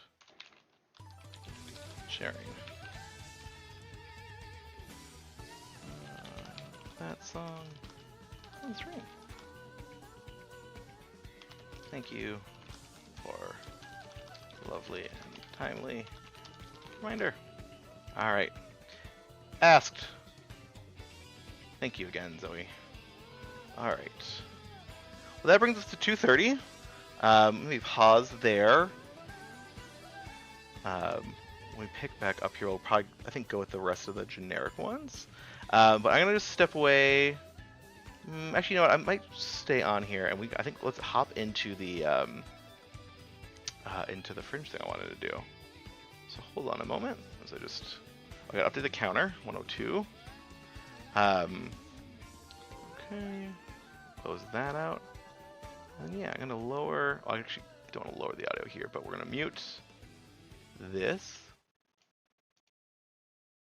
Cool. And pull up this. And if I did this right, I have a whole thing here. And Scrivener. Oh, Scrivener closed because Scrivener has a timer on it. So we're gonna reopen Scrivener. There's that. There's Scrivener. Great, great, great, great. Let me do a quick audio. Oh, this is actually gonna be tricky. If I move this here, we're gonna maybe break a few things. Oop. Okay. Oh, because it's from the bottom. Okay, hang tight, hang tight. If I do that, yeah. We'll do this here. We'll do this. There, and I'll drag it over just a little bit. I'll drag this over a little bit. Perfect. And ignore the fact that it's stretching down into the little image down there for a split moment. I had this all prepped up and then I realized I missed one step here. So what we're going to do is I'm going to show a video from the Minnesota Fringe YouTube channel. And that video is the preview. So previews, I don't know if I talked about this previously on the stream, but there are a few slots every single year for previews, and you get, I think, 3 minutes, 5 minutes maybe. This is a 6-minute video, so maybe you get 6 minutes. You get 6 minutes to do maybe a scene from your show, talk about your show, plug your show, whatever it is. And so in 2015, we responded in time. It's like a first come first serve to get a slot, and then we went on stage and did this. Now I'm going to show it. I'm going to play it. We'll do an audio test first, and then at the same time, I'm going to use. I've got the script here, so I'm going to just make sure this is up because it's not the easiest thing to hear. So I'm going to show that, and then I want to just talk about it a little bit and share a fun archival piece with regards to it. So, give me 1 second.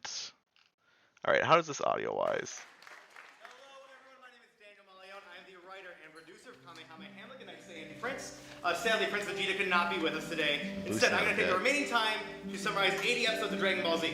Okay, so a little quiet. I think part of it is the video, but I'm maxing it out as best as I can.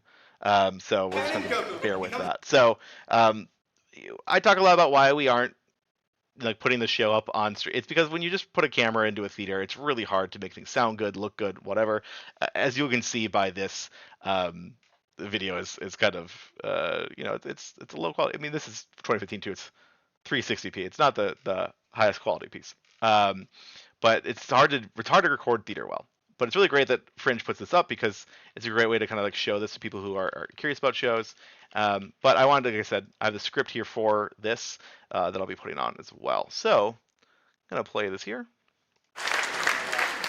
Hello everyone, my name is Daniel Malion. I am the writer and producer of KamehameHamlet, and I say in Prince.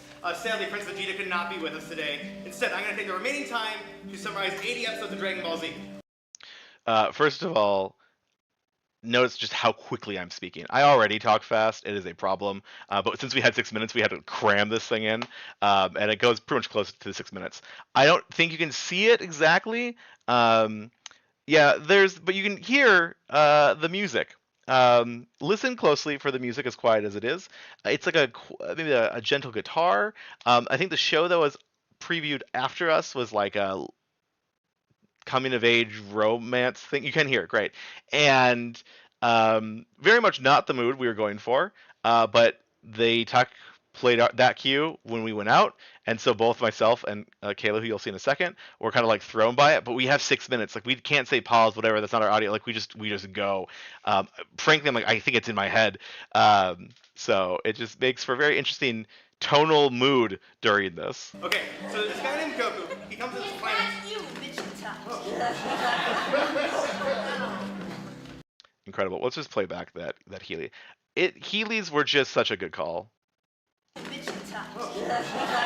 It's so much fun. It's just you. Emperor Frieza. You seem so surprised. We didn't expect to see you here. How'd you know this was happening? I followed the hashtag on Twitter. Hashtag KamehameHamlet. That's really long. I suppose. Did I either ad-lib that? My script says I see my mistake. I'm curious now. But we keep going. Vegeta couldn't make it. He's up north camping. Actors. I suppose I'll have to kill you instead. There's no reason for that. I mean, like, Yes. the power levels, you know. That's so.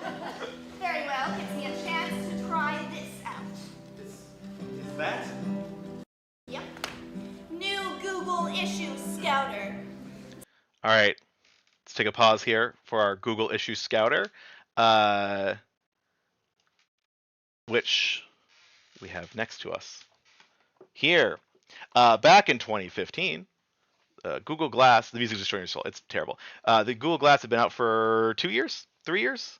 I was silly enough. Can I put this on with the? Oh God. Okay, with the headset is a lot. There we go. I haven't worn this thing in forever. Oh gosh, it's wildly uncomfortable. Back in 2015, the gag was that like people knew about it. It was still some hot tech, except not. I mean, no one was using it. I got this. It was fun. It was not worth the $1,500, which, to be honest, my grandmother paid for, and I paid back in a loan to her, which was very kind of her. She was like, wanted to support my ideas as a teacher at the time, and I thought maybe I could use it in the classroom in some ways and test things out. Now, of course, we've actually moved towards other stuff, right? Apple's got their big Vision Pros, and there's all sorts of like VR headsets and augmented reality headsets. But this wasn't the first things. I was using it, but like not. I mean, like I was always like, I want to bring this to places, but then I felt weird about it. But we use it as a prop in the show to make a scouter joke, and so this bit of the script and the preview is almost like pulled from that script. Not necessarily one-to-one, so it's not exactly a scene from the show, but it's like a bit snipped out, and then we added new tags to the front end of it. So I'll just let this play the rest of the way out, and we'll just keep this. It looks, it's a good scouter thing, and like it doesn't work anymore, but I'm trying to remember how it works. It's like catching the light really funny. This is so bizarre. All right, let's keep going here. Still is technically not available to the public. That came out a few years ago. Well, yes, but I was one of the first to get one. I'm an explorer. Soon everyone will be wearing them. What's really catching on? What are you doing? Oh, I just took a picture of you. What? You look super dumb in it. Oh, now I'm sharing it. Everyone will see how dumb there's a great Google Plus joke, which is making fun of the platform that died, and very truly, it's me, as someone who loved Google Plus, just begging and wishing for a different world for that. I'm realizing that my whole like scroll as I go along doesn't work because Scrivener won't add many lines to this. We're gonna do this for a second. Whoop. And then we're gonna scroll back up again. Okay. All 5 Google Plus users was our line. And there we go. Oh, that joke killed. The Google Plus joke. Organizing your contacts into circles just makes more. I'm stop myself from going on a rant here. This is not Frieza talking. This is me. Google Plus was a solid idea for a social network.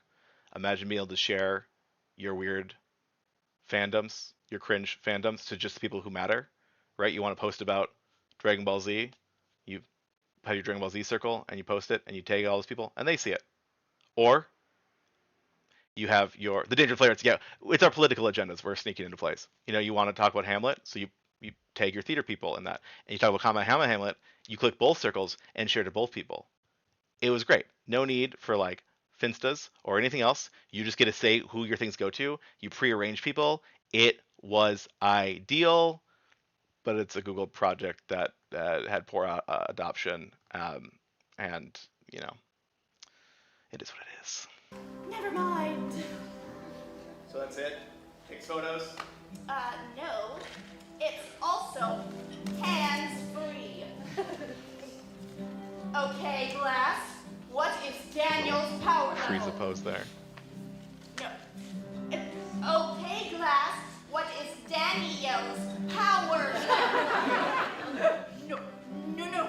Glass, stop. Cancel. Pause. Hi, Papa. Yeah, I've been meaning to call. I've just been so busy doing this Dragon Ball thing. Yeah. No, I can't really talk right now. Well, I know I called you. Well, it was an accident. Dad, I really have to go. I'm doing this fringe preview thing. No, we kill them after they buy tickets. Okay. Yeah. Bye, Dad. I love you too. So, about my power level. Oh, shut it. Thank you guys. Oh. Why is this video 6 minutes? I think. Hello, everyone. My name is Daniel Malayon. I am the writer and producer of Kamehameha. You, Vegeta. I think I remember this because I reached out to them and like, hey, there's music. Anything you can do about that? I think they uploaded it like back to back and tried to like scrub the music as best they could out of here. Well, I vaguely yes. recall that being what, but yeah, it's 6 minutes. But yeah, this is a great look into the show. Again, not the best audio, not the best visual, but Kayla really shines here. You can see why she was such a great casting choice for Frieza.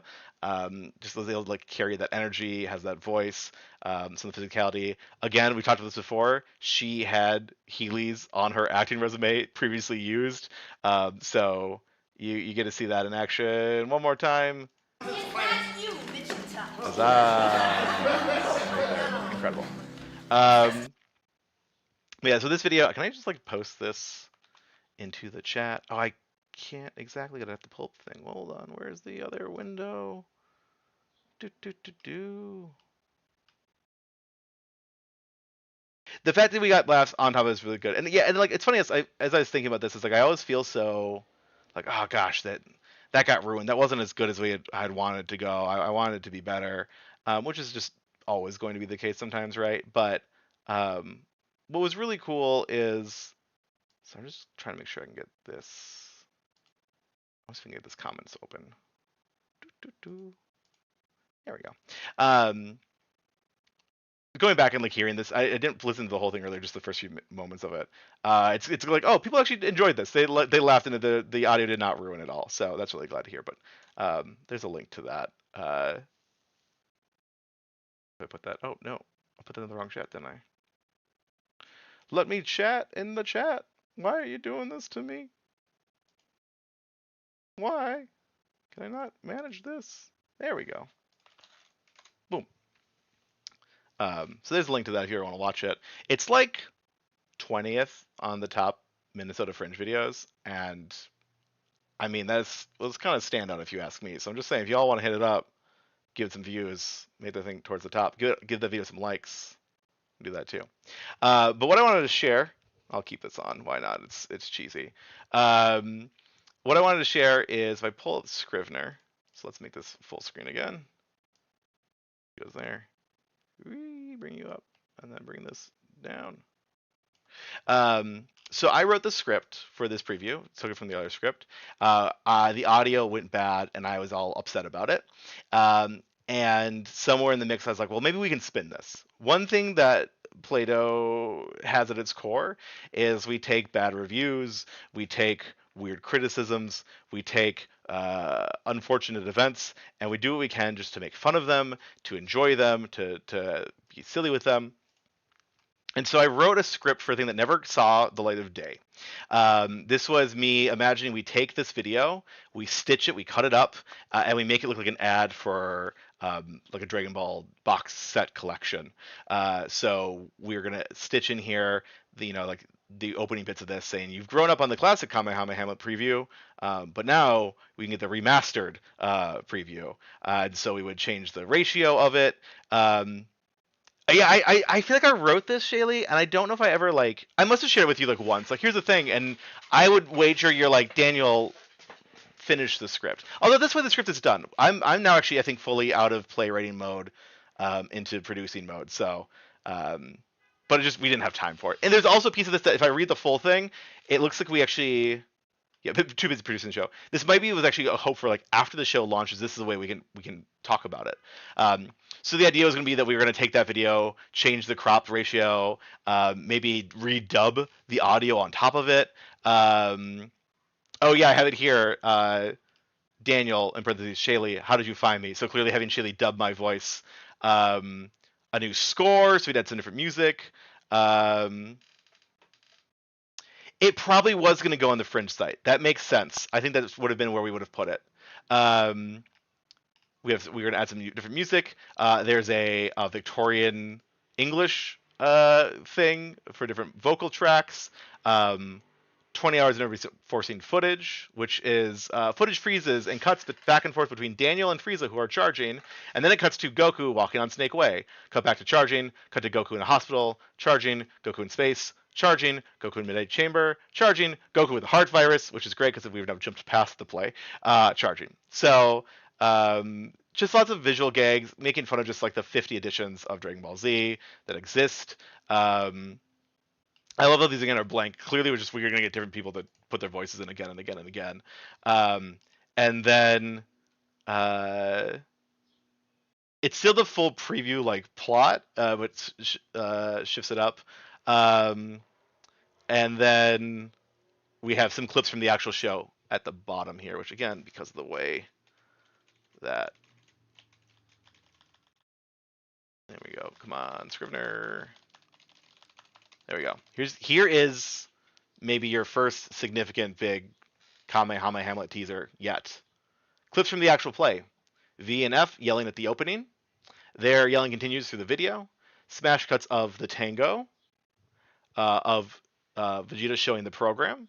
Frieza on Vegeta looking up. Dead Vegeta standing. What does that mean? And then a blackout.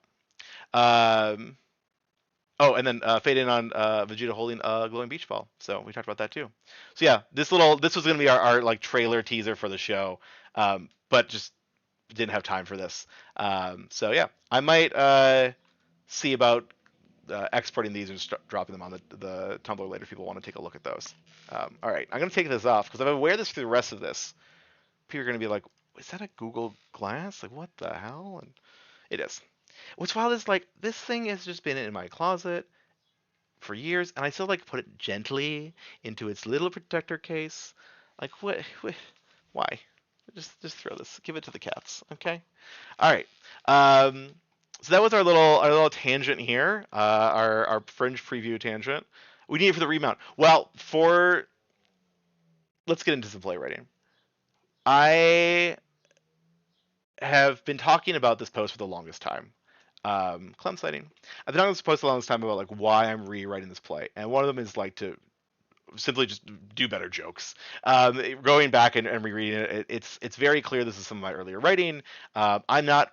I would not consider myself a comedy writer foremost. It requires more work for me to make sure that things are amusing and funny. Um, and so I would revisit some jokes, and it's like in the script as is, it talks about Google Glass and the Explorer Edition and whatnot, and it just doesn't like a Google Glass joke in 2024. It's not going to be funny. And if we put this show out and the script out to people to produce elsewhere, and 3 years from now, 5 years from now, 10 years from now, someone else wants to put this up again, which would be incredible. A Google Glass joke in 2030 is going to be worse. So I'm of two minds. One, we cut the joke altogether. That whole bit disappears. I will always put the original script up. That's always the plan as well, so people can have it. And and this is the evidence someone can cut to later. I am of the opinion Shakespeare and Dragon Ball are known for this reiteration. I mean, it's part of why I'm showing you this preview, right? It's this idea that like re-edits, restitched, cut together. This is the best way to do it. No, this is the best way. Let's change the perspective. Let's change the audio. Rewrite the script. That is the spirit of Dragon Ball Z, and in so many ways, it's also the spirit of like the production of Shakespeare plays over 400 some years. And even when he's putting on, right, things are shifting and changing, and we're tweaking the language around a little bit. Beckett, to some degree, you could argue has the same thing in that like he wrote all of his plays in French, and then he himself translated them back into English. So like translation and transliteration and adapting is all part of it. All this to say, I'm going to put both scripts up. If people produce it in the future, I'm going to look to that they produce the new version of it. But if someone sees purpose or excitement in like revisiting the old script or stitching in parts of the old script into it, that to me is still in the spirit of the play. So if someone says, you know what, we've cut the part about the Google Explorer Edition, but I want to bring this back because my show is focused maybe more on the relationship of technology and maybe humanism and art, which is kind of at play a little bit in the script right now. It's certainly, I think Frieza as a character is all about, like what's really cool is Frieza as a character is all about using technology and tools to like run his empire, and Vegeta, having been someone who used to use the Scouters, who relied on the Scouters during the Namek arc, learns to sense energy. That's how he's able to get the upper hand and help find the villages. And it's actually a really fun, like I was rereading the series a month or so ago, 2 months ago, and was shocked by how like thrilling of it is on almost like a dramatic irony tension space. Like we all know the arc really well now. It's been out for a long time. We know what's going to happen. We know about Super Saiyan. We know about Goku. But when you're like living it like chapter to chapter, there's a really great tension between Vegeta and what he's up to, Gohan, Krillin, and Bulma and their goals, and Frieza's army, and like the interplay of all three of them and how they keep like tricking each other and surprising each other. It's just really fun. And some of that, and so much of that comes down to the idea of can you sense energy, yes or no? And Frieza can't do it, and Vegeta learns to do it. And so that interplay of like technology versus like innate ability or like learned ability is core to that arc. And so I think there's a really fun reading of the play through that same arc as well. All that to say, right now my internal debate is if this joke lives in the script in 2024, it'll probably be, spoiler alert, around maybe like the Apple Vision Pro. Although even that like was a thing 2 months ago. I think recently I was like, can we make fun of those little like rabbit devices or the little pin devices? Like that might be a thing. If it exists in the script going forward, I will very much likely write in some options or some. I don't know how to do this just yet. Around how it is made to make fun of something of the day, to encourage people to say, bring out the latest tech thing, make a joke about it, do this dumb phone call with dad, let that segue into the next thing, right? It plot wise works to talk about power levels, but I think there's a lot of room there for humor, and so I think keeping that being a living part of the play to me is really, really fun. So yeah, that's a little bit of philosophy behind the playwriting and my approach to it. But let me get back into, let's do another, I think we're going to do 110. I think let's try to strive for that. I'm going to see if we can work on getting those ones knocked out. And then I also want to take just a little bit of time to talk about Mayor Lear. I did my Mayor Lear posts all week long, and so I'm just going to go back, I think, through those posts, recap them a little bit. Shalee, I'm just going to ask you, because I know you have to step out again, what time will you be leaving? I'm using this pause here to buffering. I was like, I'll have you like fill out the space and talk, but I have to wait for the delay and then the comments, so it'll just be silence anyway. Speaking of silence, I'm like, something feels wrong. Where's my music at? All right. 5:15, 5:30, or 6:30. Are you gonna be here through the end of the?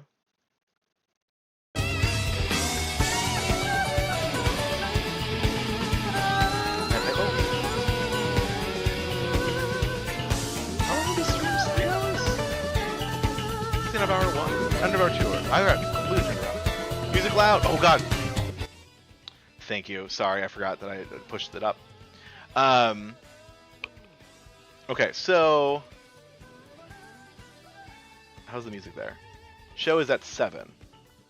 We go from 3 to 6. Oh, so you'll be here through the end of the stream. Okay, I thought you were gonna have to leave the end of the stream. Great. You'll just leave right after we're done. Sounds good. A little quiet. Okay, okay. Find that middle ground. Cool. All right, so let's go ahead. I'm gonna go, and we're gonna pull up some more Tumblr posts. See if we can't get to 110, and then maybe talk a little more about Mayor Lear, and check that out. So, hold on a second.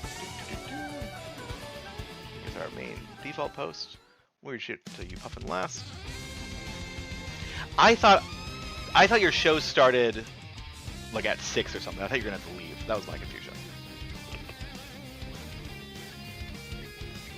All right, Skeleton Doggy, Christian Josie,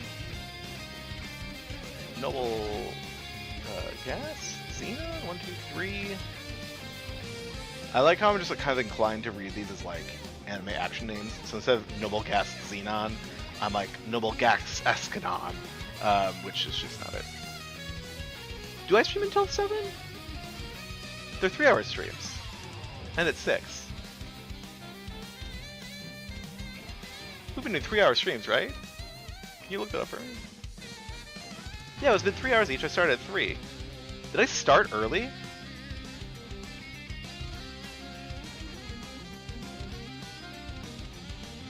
Hold on. We can solve this. This is very funny. Did I start an hour early? 3 p.m. That was what I posted today. 4 p.m.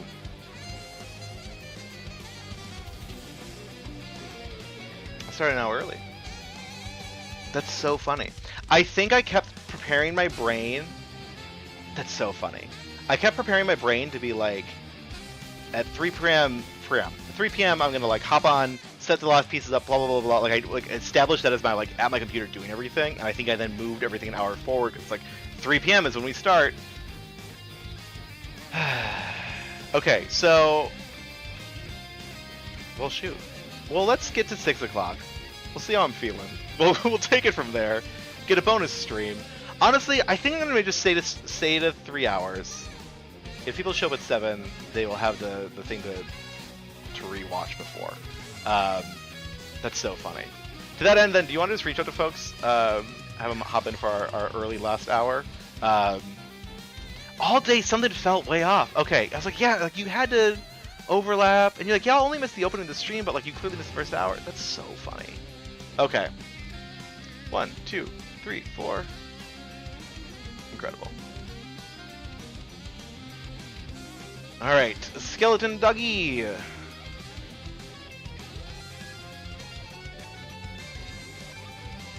skeletons. Tomb's full.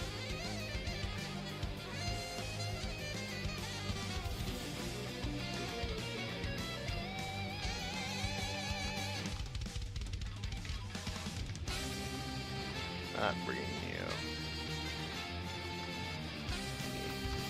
skeletons.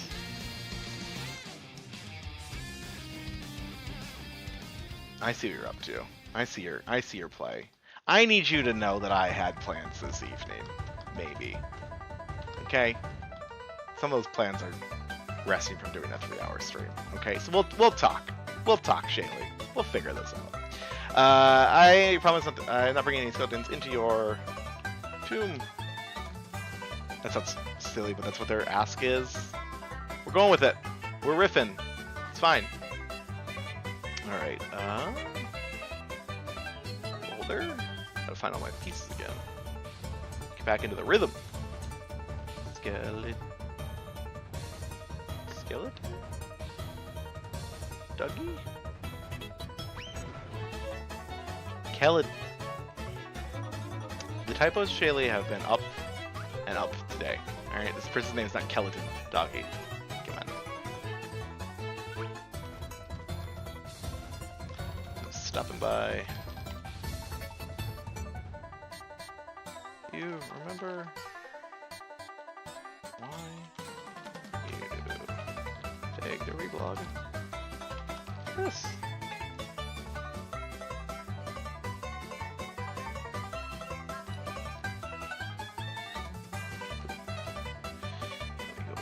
Copy. Oh gosh, all my windows have been moved around since we did a little tangent break. Alright.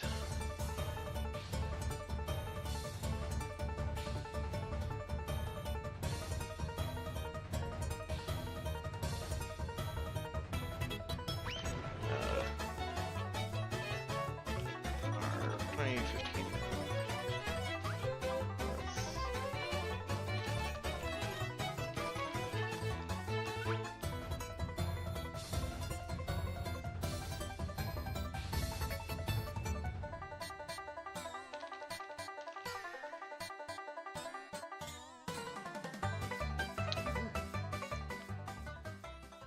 You're watching Bridgerton. I mean, I get it.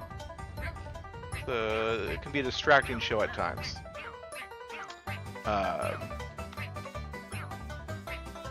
But we've got to, you know, got some upkeep to do here. All right. Just kidding. Thank you so much for all your support. Christian Fujosi. Alright. Booty is truth. And truth. Not truth is booty. Booty is truth, and truth booty. Love it. Alright.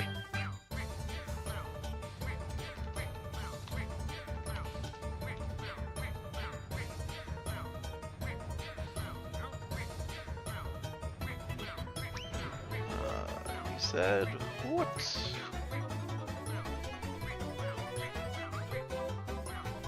Hashtag previous takes. Hashtag same. Oh no. I feel like they shared this more than once and or shared what Fantasy Halation had said. Actually, I have a Fantasy Halation. They said, literally feel extremely empty and almost angry that I'll never see this. I need to lie down. Bad. Fair. Alright. Do you remember blogging a post with this? Oh. Dang. We'll need fantasies for this to make more sense. So let's go do that. So we can delete them. Boy, put them in a different folder.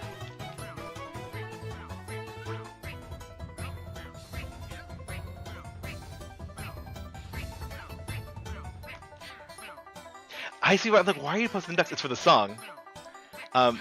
They do sound, it's the Shy Guys. But I guess they kind of sound like ducks. Oh, hard pivot right after that. I want more of that. Well, bye-bye ducks.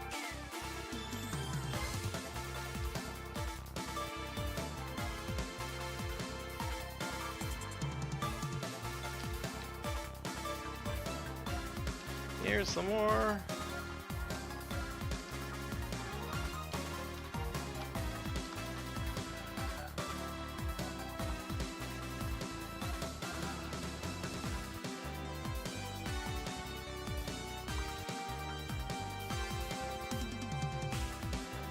What's fun about doing this, like when I'm not actually like playing Mario Kart, is you get to hear more parts of the music I never heard before. Might as well just be the headphones.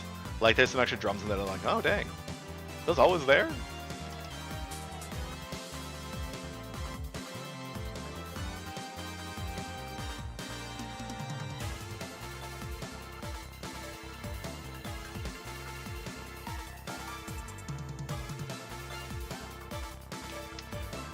Four. On blue dots. It should be on Broadway. Yo. Not wrong. A little spot on a blue dot. I like a lot of stuff. Oh, I love that.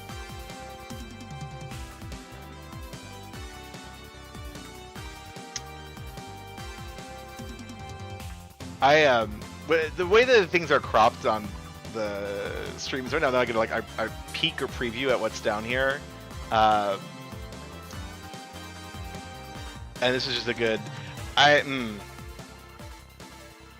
Can I do this a slow scroll in the way that it wants it to be read? You saw it. Yep. So, here's the next current debate. Do I read this out loud and have this be on the internet forever? I think the answer is no. But I'll let you all read it out in your head.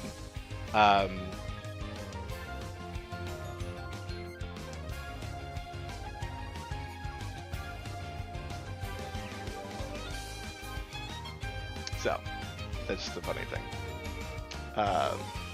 Yeah. Good old Ace Attorney jokes. Well done, Blue Dot. Obviously it's not you reblogged it, but you know what I mean. Be brave. Be brave?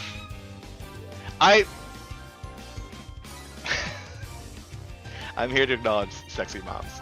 That definitely won't come back to bite me in the ass later. Alright.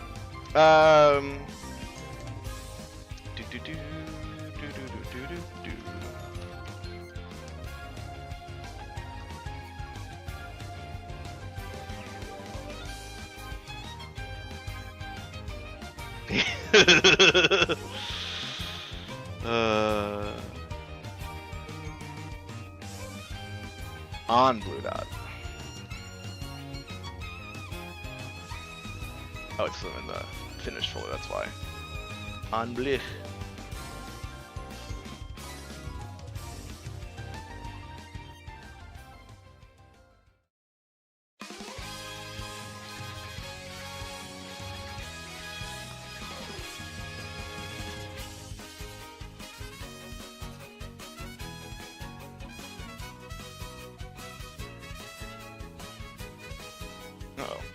Oh, just making all sorts of mistakes. I'm so bad at Tumblr sometimes. It's embarrassing.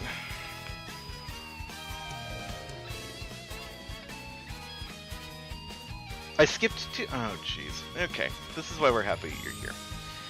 Music too loud? Am I mute? Also what? You gotta... If you say also, you gotta, like, give me the context to it. Did you skip to also, lol? This should not be in generic categories. Categories are hard. Yeah, no worries.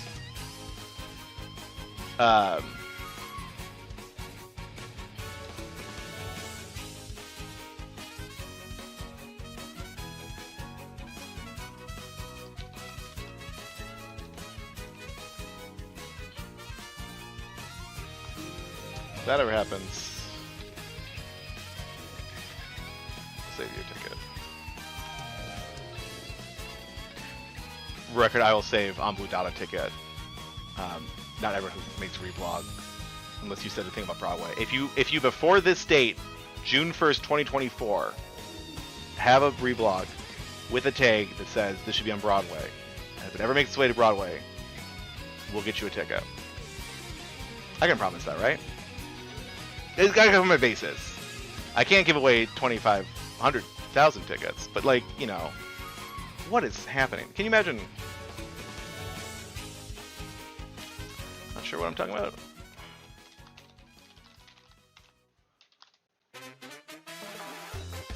But I just lost the image altogether. Everything is falling apart.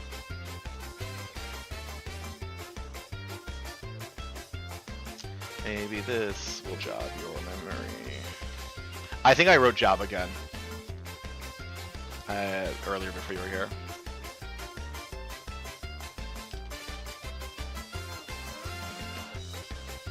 Thank you.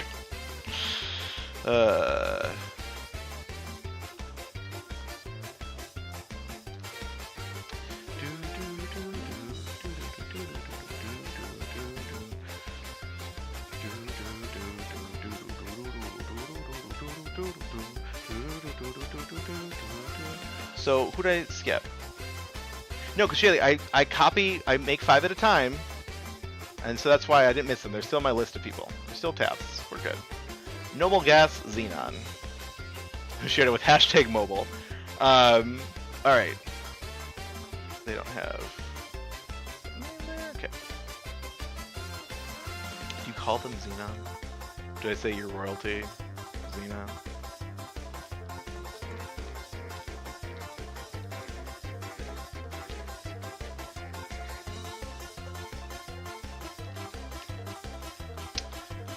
Reblogged a post with this.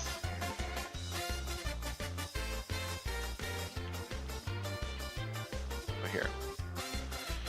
Oh, most noble Xenon.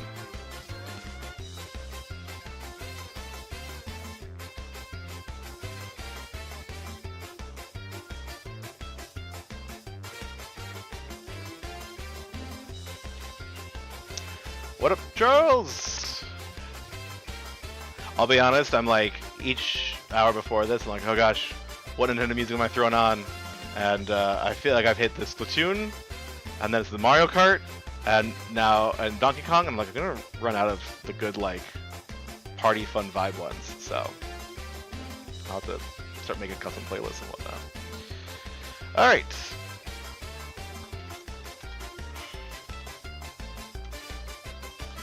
Posted a lot of things with that tag. But this is what I'm referencing.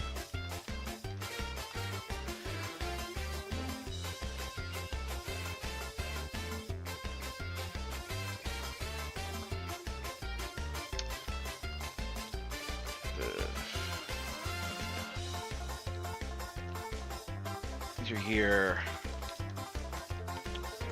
TV Dragon Ball or the Godot. I wanted to let you know. It rhymes! Look at that. Copy this too. This is a little bit. I mean, that has always been my like go-to. Any conversation is like, what music do you listen to? Is like, oh, do I want to embarrass myself in front of my coworkers? And if I don't, I find it just something generic. But I'm like, yeah, I listen to that. And now actually, I think listen to more mainstream music or just like bands that people will know the name of. But like I've always been, I've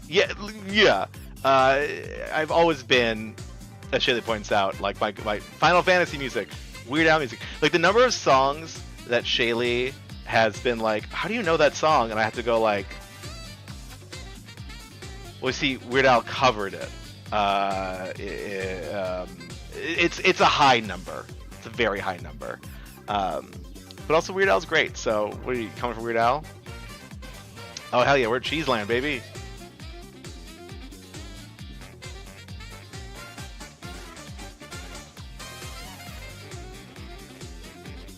Reese.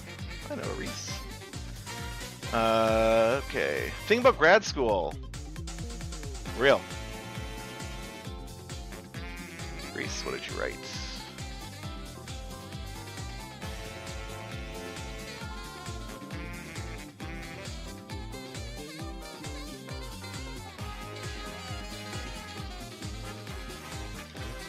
I'm happy to let you know it's no dream. Hamlet is real.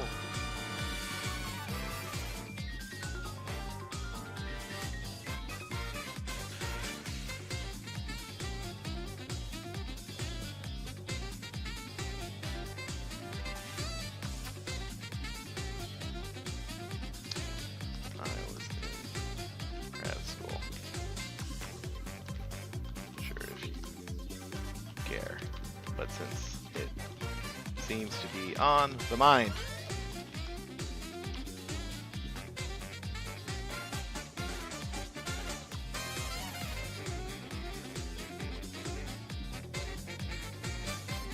Look back at my collection of video game OSTs. Oh yeah.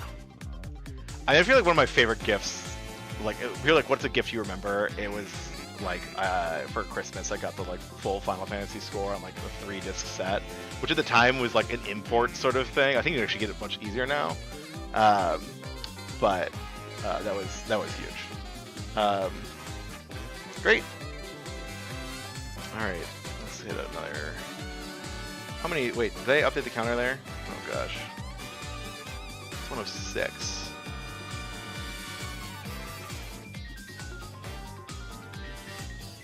Oh no, 1, 2, 3, 4, 5, 6, 7, 8 here, 9 there, 19 there. Hold on, 19 plus 8, 27, 28, 28. I missed. Or 108. 2 more. 2 more. Oh, Link's Awakening. It's my favorite. That was for the longest time. It might still be like my #1 game. It just is so influential. And the music, incredible. In fact, if we're talking about Play-Doh, we're talking about Fringe. I may or may not have written a Link's Awakening play that did not see the light of day because we were working with a composer arranger, and the nature of Fringe is you gotta kind of keep things a little bit on the down low. KamehameHamlet is like hard parody. Wasn't really worried there. Same with Mayor Lear. This one I think is still parody technically, like it is covered by parody law, and we were adapting names and changing things, but I really wanted to use the music in it. And our composer had reached out to Nintendo, like asked permission rights, which I think is actually super valid, and I'm actually not mad at them for doing it. I just wish they would have like talked to us first, so we could have like figured out what that conversation could have looked like. And instead, it's like, oh gosh, you've let Nintendo know about our play. Nothing ever came of it. We kind of pulled out a little early just to play it safe because we didn't want to get too far along in production and then get that like cease and desist. And we just know Nintendo is pretty aggressive with some of those cease and desist things. However, in hindsight, and knowing that the music licensing might actually be separate, from what I can tell, is like people are able to compose and arrange and do things, right? I think the music is actually, the copyright goes to the artist still. I was just like looking this up, but there's a company that you can go to and license music from, and Koji Kondo was like one of the people you could license from, and a few other artists as well. And so like there's maybe a room for that, and we would just have to push the story even further over. And I was just about to say, and Nintendo mostly just goes after like video game fan projects and the like, less so on the media side of things. But as I say that, we have a Zelda movie coming out in the next few years, and so they might actually have to be a little more diligent on that front. But one day, we've got an incredible play called Ballad of the Windfish. Again, that name certainly would have to change. That is a reimagining of Link's Awakening, and a story about what do you do as a hero when your journey is done. Where do you go next? So I have not read that script since I wrote it in 2018, 2019. Are these Shy Guys way too loud for all of you too? They are cutting up above the music in a very distracting way.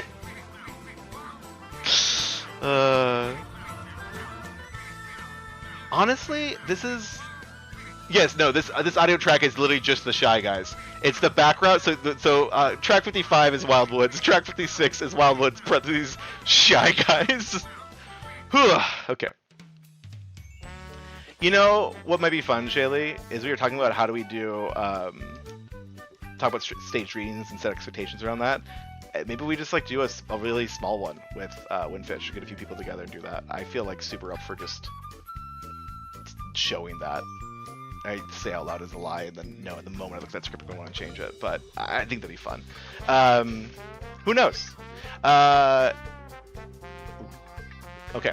Lagging behind reality is me right now, as I'm bad at this. All right. Hold on a second.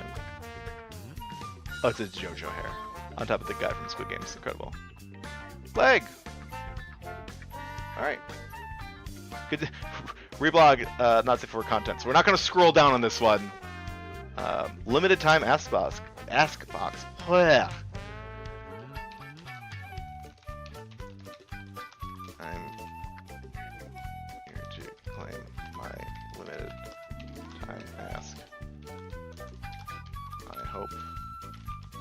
I'm not too... Did I say Squid Games? I said Squid Name?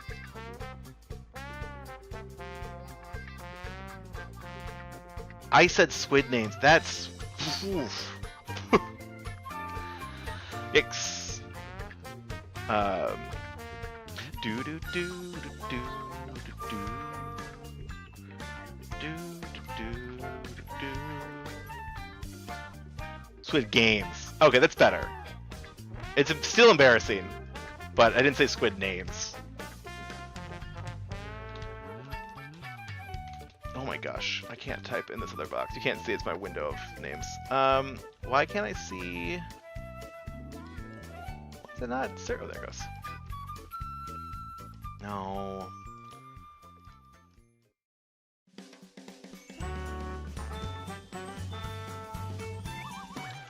Last year, you reblogged a post with hashtag save tag.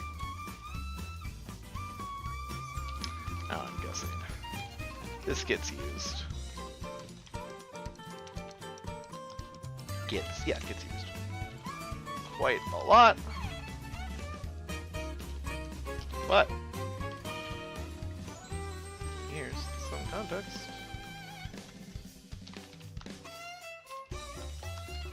You might want.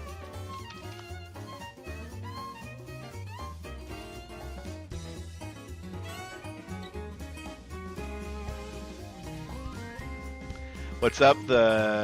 Just the piano scales? Yeah, here. I'll pull this up. It was the 3DS Music Park. So here's the song. And I'm going to forget that I said this, and in minute 36, we're going to hear just the elements of this that are split off separately. So have fun with that. Oh, it's 100% what you're talking about, Charles.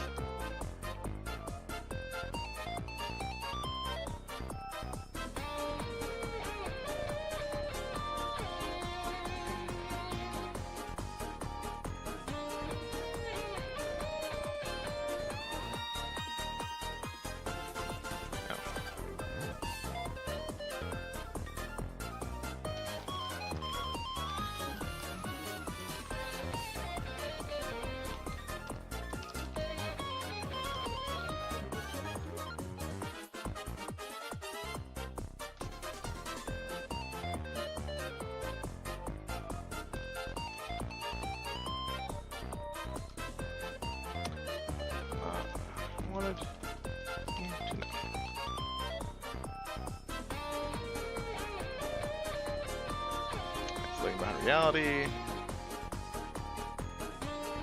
That's 109. It really took us a while to go from 108 to 109, I'm not gonna lie. Got a few tangents there. Alright. Diesel Punk Oranges. Aspiring fiction author and general dork. Heck yeah, let's go fiction authors.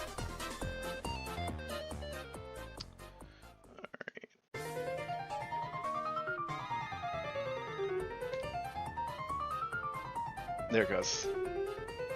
Yeah, so we were about like 30 seconds into this song, and I was like, why is this awful? So then I skipped to the next one, and it's the xylophone.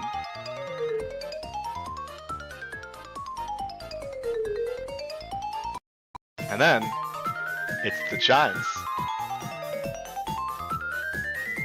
So we're done now. Nope. It's a wood block.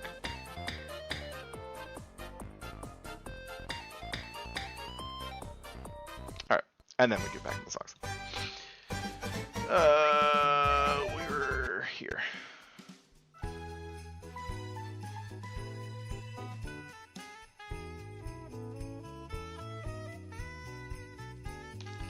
Morphe.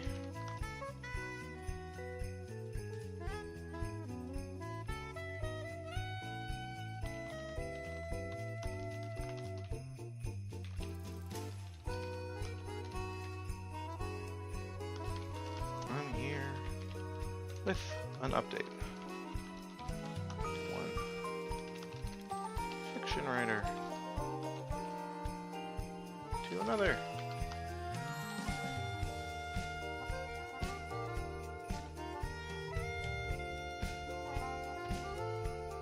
I really just love that for Mario Kart 8. They're like, but what if jazz? That's so great.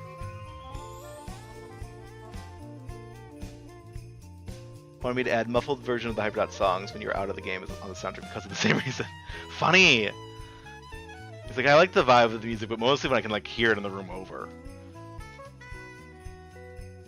Oh gosh.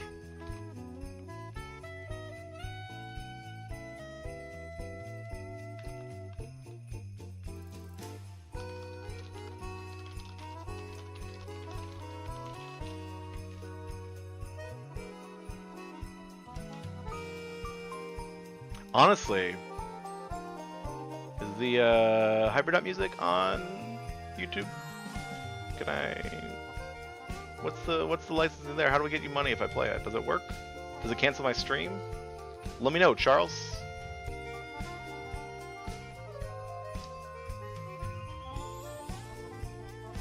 Give me all the money.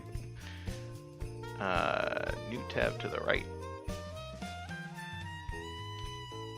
Charles, if this crashes my stream, I swear to God.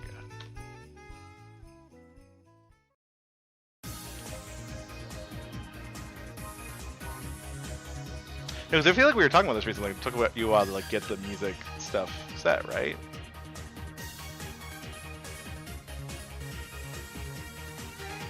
Sorry, Neo 3D Bowser City. We switching to Hyperdot. So if it does come through, I know it's you. Shout out to Charles McGregor, creator of Hyperdot, an incredible video game, and who made all these sick beats we're about to hear. Daniel/Charles, tell us about Hyperdot. I feel like the message can blow us talking about, but it is like is it dodge 'em up? Is that the proper like genre term? You control like a little dot on the screen, and you got to move around from shapes that are flying at you, and like there's some patterns, and then some of them like target you, and then it plays really well with like lighting. So some of them like there's some like lighting levels that are like all like you can't see anything, and so like your character gives off a bit of light, or the enemies do too. It's very fun. I feel like I got through the first like half, and I was like, oh yeah, this is good. There's some challenges here, and then I just hit that wall. And it's got some really good challenges. So if that's your jam, go check it out. Charles, where can they get it? Is it on everything right now? Is it on what platforms and all that? I know I have it on Steam. Do I have it on Epic? Is it on Epic? But this is progressive. Xbox, Steam, Itch, Get, Hyperdot now. Charles, do you know all these songs by name just by listening to them? I'm gonna quiz you on your own stuff. That's incredible. That's so cool. Are we okay? Hold on. We can do one more count here. 10, 11, 19. We did it. We hit 110. I just never counted that last person. So I got distracted by a Hyperdot combo. So like this one, like I recognize this one. All right. Could I boost this up another bit? I mean, we might do like one last little sprint at the end, but like I said, I wanted to talk a little bit about Mayor Lear. Sorry, I'm just vibing. Okay. So as we've talked about today, Play-Doh has put on a few different shows.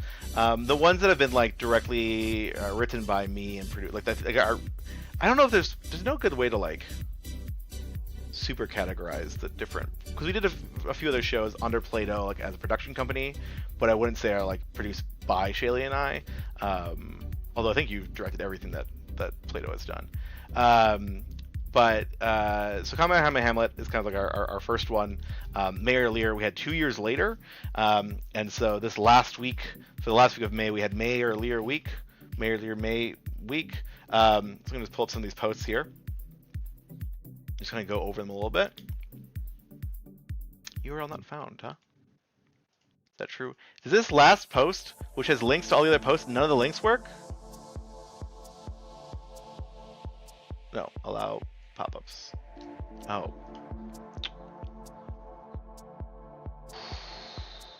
Just going to edit that after the stream. And my whole thing froze. Really, Tumblr? Really, Tumblr? Okay. No? There we go. We're gonna scroll down the bottom then. Going down. Scrolling.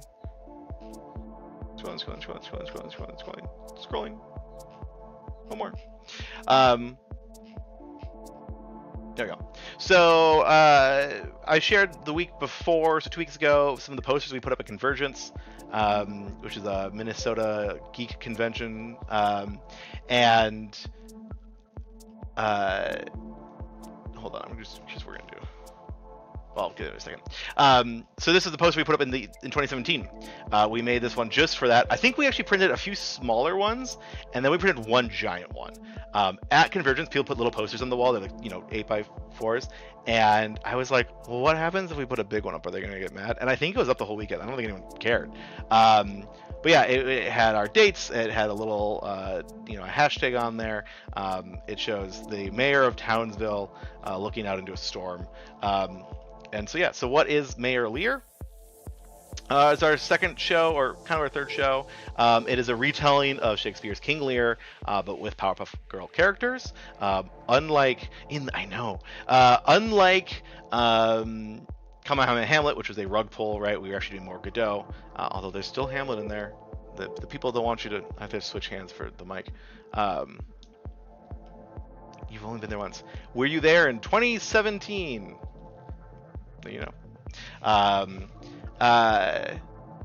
Yeah, so Mayor Lear, all photos here, by the way, by Alex Woolheiter. I think I'm saying that right. Could be completely off. But it was our fringe show in 2017. Again, it wasn't a bait and switch. In fact, I think a lot of our marketing was like, we promise it's Shakespeare this time. We're not changing. It is Shakespeare this time. And so we had Natalie Ray Wass, who is an actor, a Twin Cities actor, who's in a lot of things, certainly a lot of fringe shows, but just a lot of theater around town. Was also my coworker at the time. Just an incredible woman, incredible performer. She played the mayor of Townsville, our King Lear. And we had some other actors here playing the Powerpuff Girls. And we actually had some actors who played the Rowdy Rough Boys, which we'll get into in a different post here.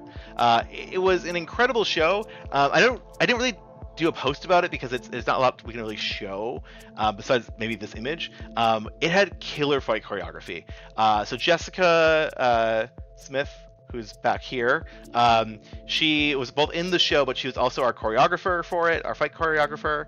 Or I think she's fight director in as her title. I forget, but she also did the fight choreography for KamehameHamlet. We met her while working on that show.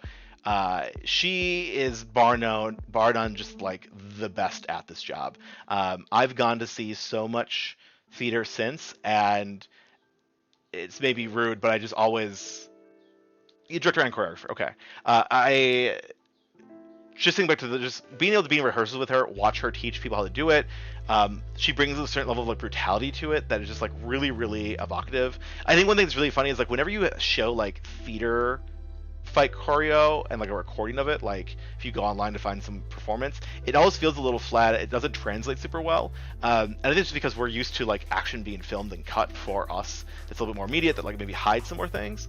But when you're in a theater, when you're watching these things happen live in front of you, that barrier breaks down, and so what maybe feels slow feels really fast on stage. Even that said, though, her stuff I think just was so quick, was so natural, and so much of the fight choreography that she talked about was it's not necessarily in the person who's delivering the punch, but the person being hit. How they scream, how they react, how they move afterwards, that's what sells all of it. And so to that end, everyone who gets their butts kicked in this show, all props to them. Brielle, who's here, who plays Blossom, spoiler alert, I think has her arm pulled out of her socket as one of the actions of the show, and she screams in that moment, and I still hear that scream in my head. It is one of the most brutal things I've ever seen on stage. So yeah, so it's a I wouldn't say it's a dark show, but there is, it's based off Lear, which is like a very one of the darker tragedies, and Powerpuff Girls, which is known for like being pretty heavy on the fights. I mean, for a kids show, like it's very combat oriented. People get punched and their teeth fly out. I feel like there's like not blood, but like ooze and things will like get knocked out all the time. Like it's an oddly violent show. So we captured that. Yeah, truly, those two took that fight so seriously. So there's a fight between Blossom and Buttercup, and it's killer. They did an incredible job. They had a lot of fun. It's such a fun cast of people. I mean, really, really enjoyed all those rehearsals. Yeah, so but the show is really heavy in the fight choreo. It didn't get into that as much this week. I wish I could have talked more or shown more. It's not, like I said, a lot about that. But if I would always love to work with Jessica again. She's so great. But yeah, that's our first post. Just kind of talk about the show a little bit more in the plot. Another thing that I highlighted last week were the projections. So as you can see, I'll play this in a second. Yeah, cool. As you can see here, we've got like a projection on this back wall. So this is an intermediate arts theater. Does no longer exist, unfortunately. The building's still around, but it got bought or sold to some company. I don't know what they do. Support your local art scene as best you can, y'all. But it had this incredible back wall that they could project, and they could project from floor to ceiling. So it like fills the space. It really like helps build it. And what's great is like on top of the lighting, we would have a theater. Having this, we were able to do scene changes like that. And so we had, I don't know if I have the full. Oh, I didn't show it. I never took a screenshot of it, but maybe I can pull it up here. I don't know an easy way to show my desktop without like building a whole source. I'm gonna skip it. I have a list of like 60 scene cuts of projections that we switch from one to the next. So we were able to do a ton of different stuff. Again, these are 60-minute shows. There's more scenes. There's more like PowerPoint or slides than there are individual minutes in the show. So what we're gonna do here, we're gonna pause. What song is it, Charles? Can you tell?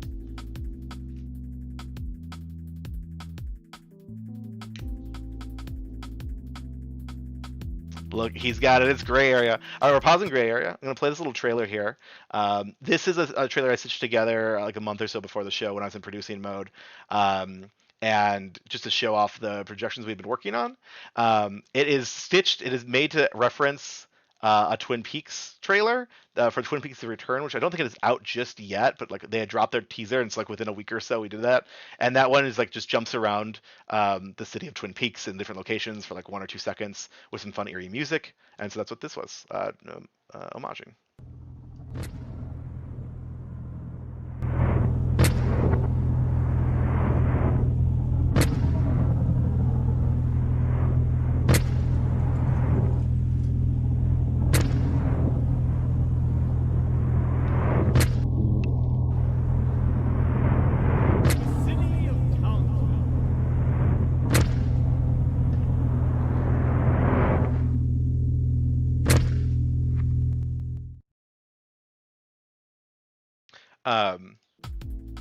So as you can tell there, a handful of different things, some animated ones as well. So this is one of the folders can I like zoom in a little bit? Not really.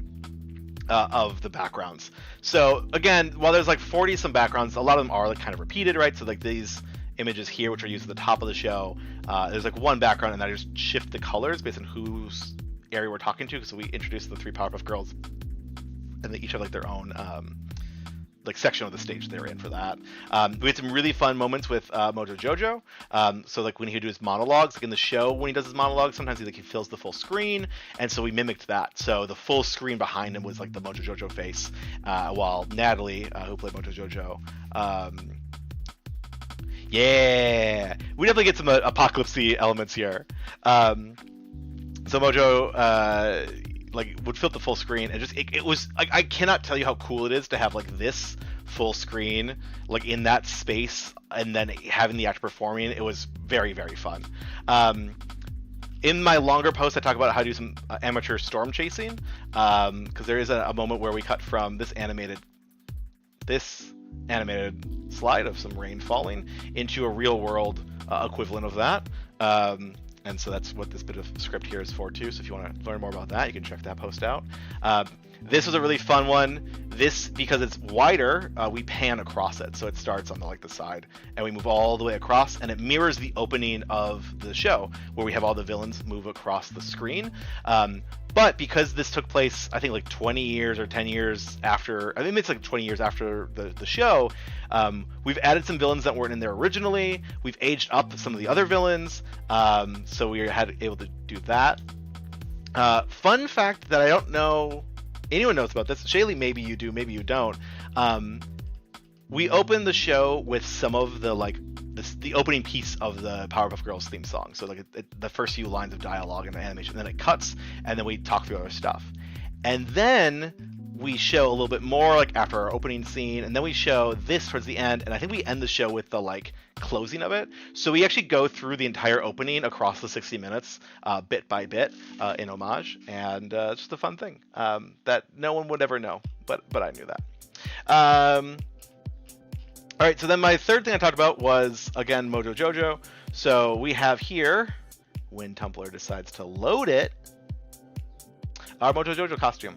Again, our costumes here were done by Sarah Simon, who also did the costumes for...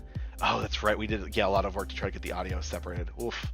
But yeah, so Sarah Simon did our costumes for KamehameHamlet, did our costumes for this as well. So a keen eye would recognize that these football pads to kind of create this cowl, the little pointy thing that Mojo Jojo has, is the same football gear that Frieza is wearing in KamehameHamlet.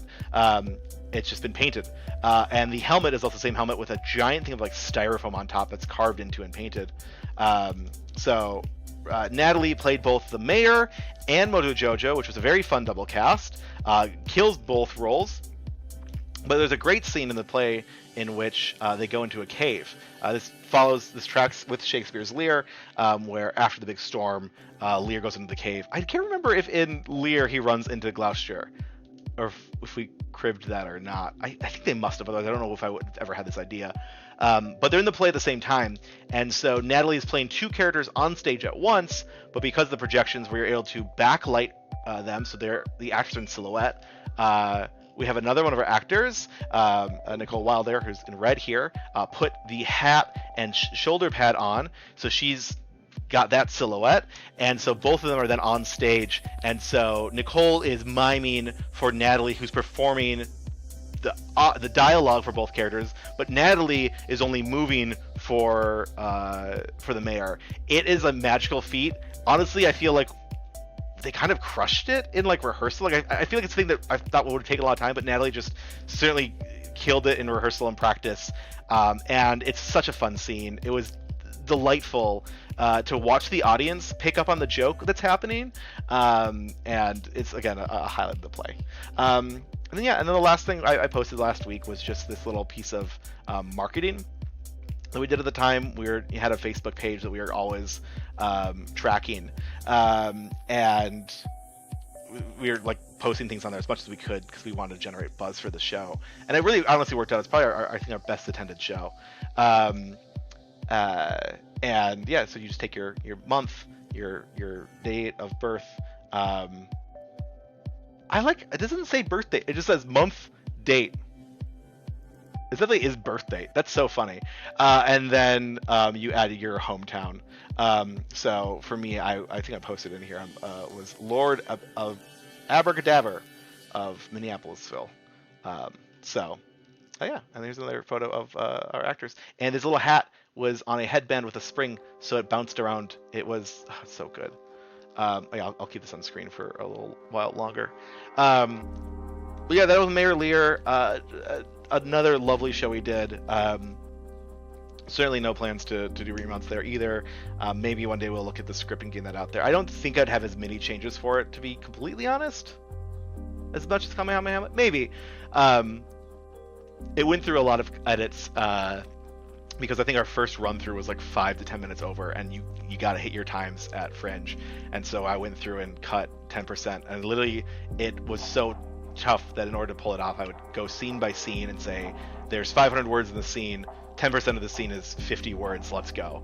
And then I would just narrow it down until I got to like, cool, we don't need to go line by line because I still didn't hit my mark. There's 8 words of this scene, we need to cut 1 or of this line. And so it made the dialogue actually really snappy, and I think that really actually benefits it on like a comedy and action space. But there are still things that maybe would tweak about the script and plotting otherwise. All right, we've got the Fairy Amoeba of Omahaville and the Fairy Slim of Duluthville. Incredible. Cool. I'm gonna, I think, pause there. I'm gonna fix these links later because whoopsies.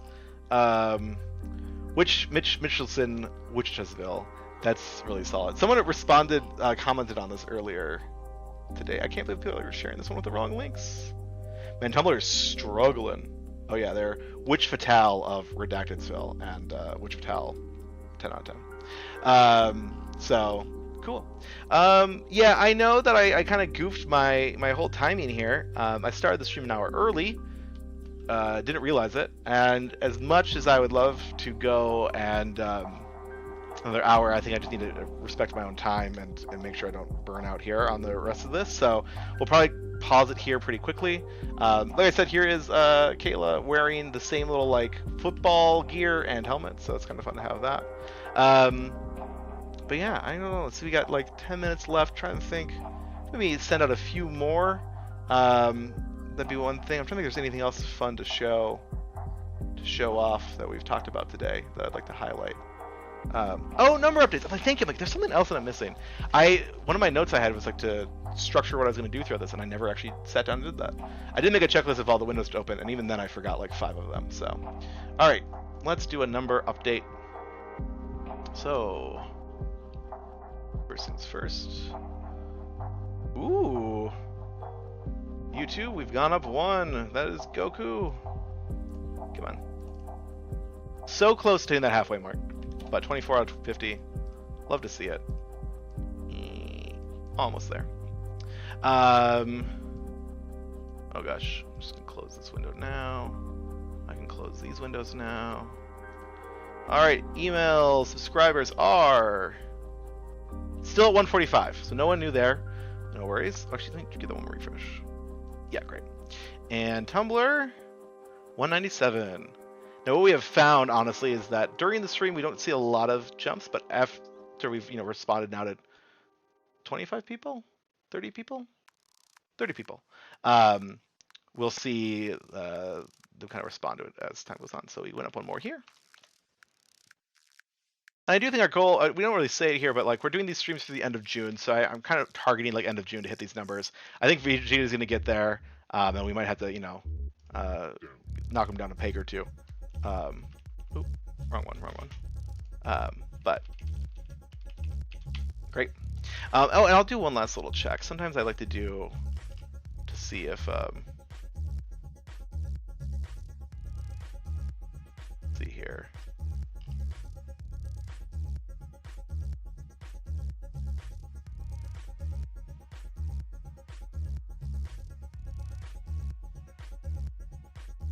All right, let me see. Okay, cool. Here's what I'll do. So I just went through and saw, do we get anyone who hopped by? So Lagging Behind Reality did respond. They say, I remember reblogging that now you mentioned it. They also said, genuinely 2 seconds away from flagging this as spam because I'm just so used to large asks being bots with PayPal links. Very real. Maybe I gotta make them shorter. But yeah, I'll respond to them in a second here. Here we go.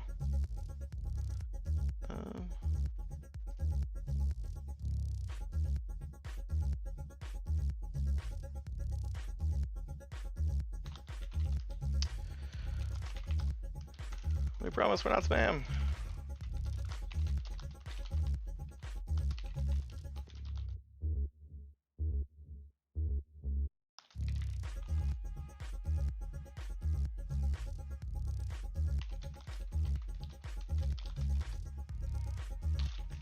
All right. And then who else we got? One more here from Norsferatu. Oh, she's like, yeah.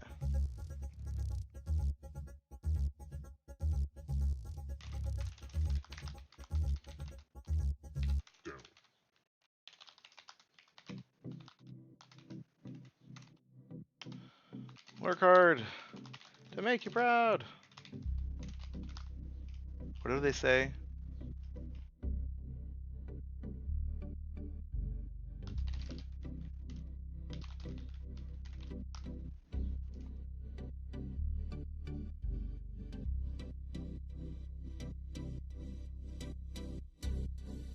Oop.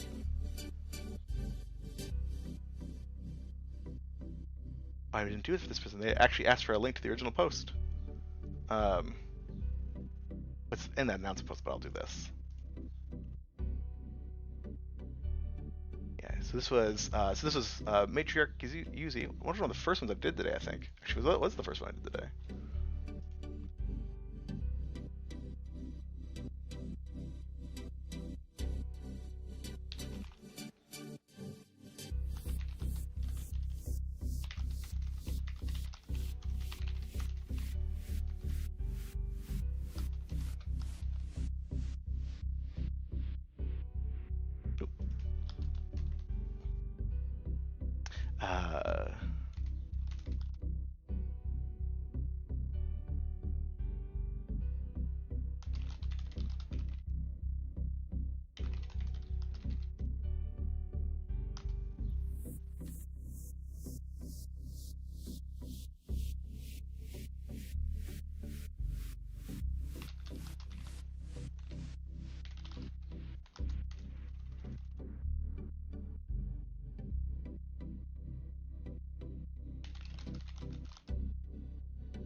All right.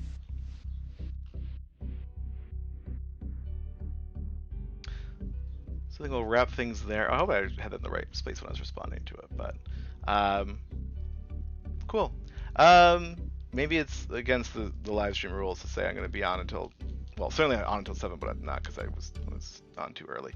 But I think I'm just going to tie things up here 5 minutes early.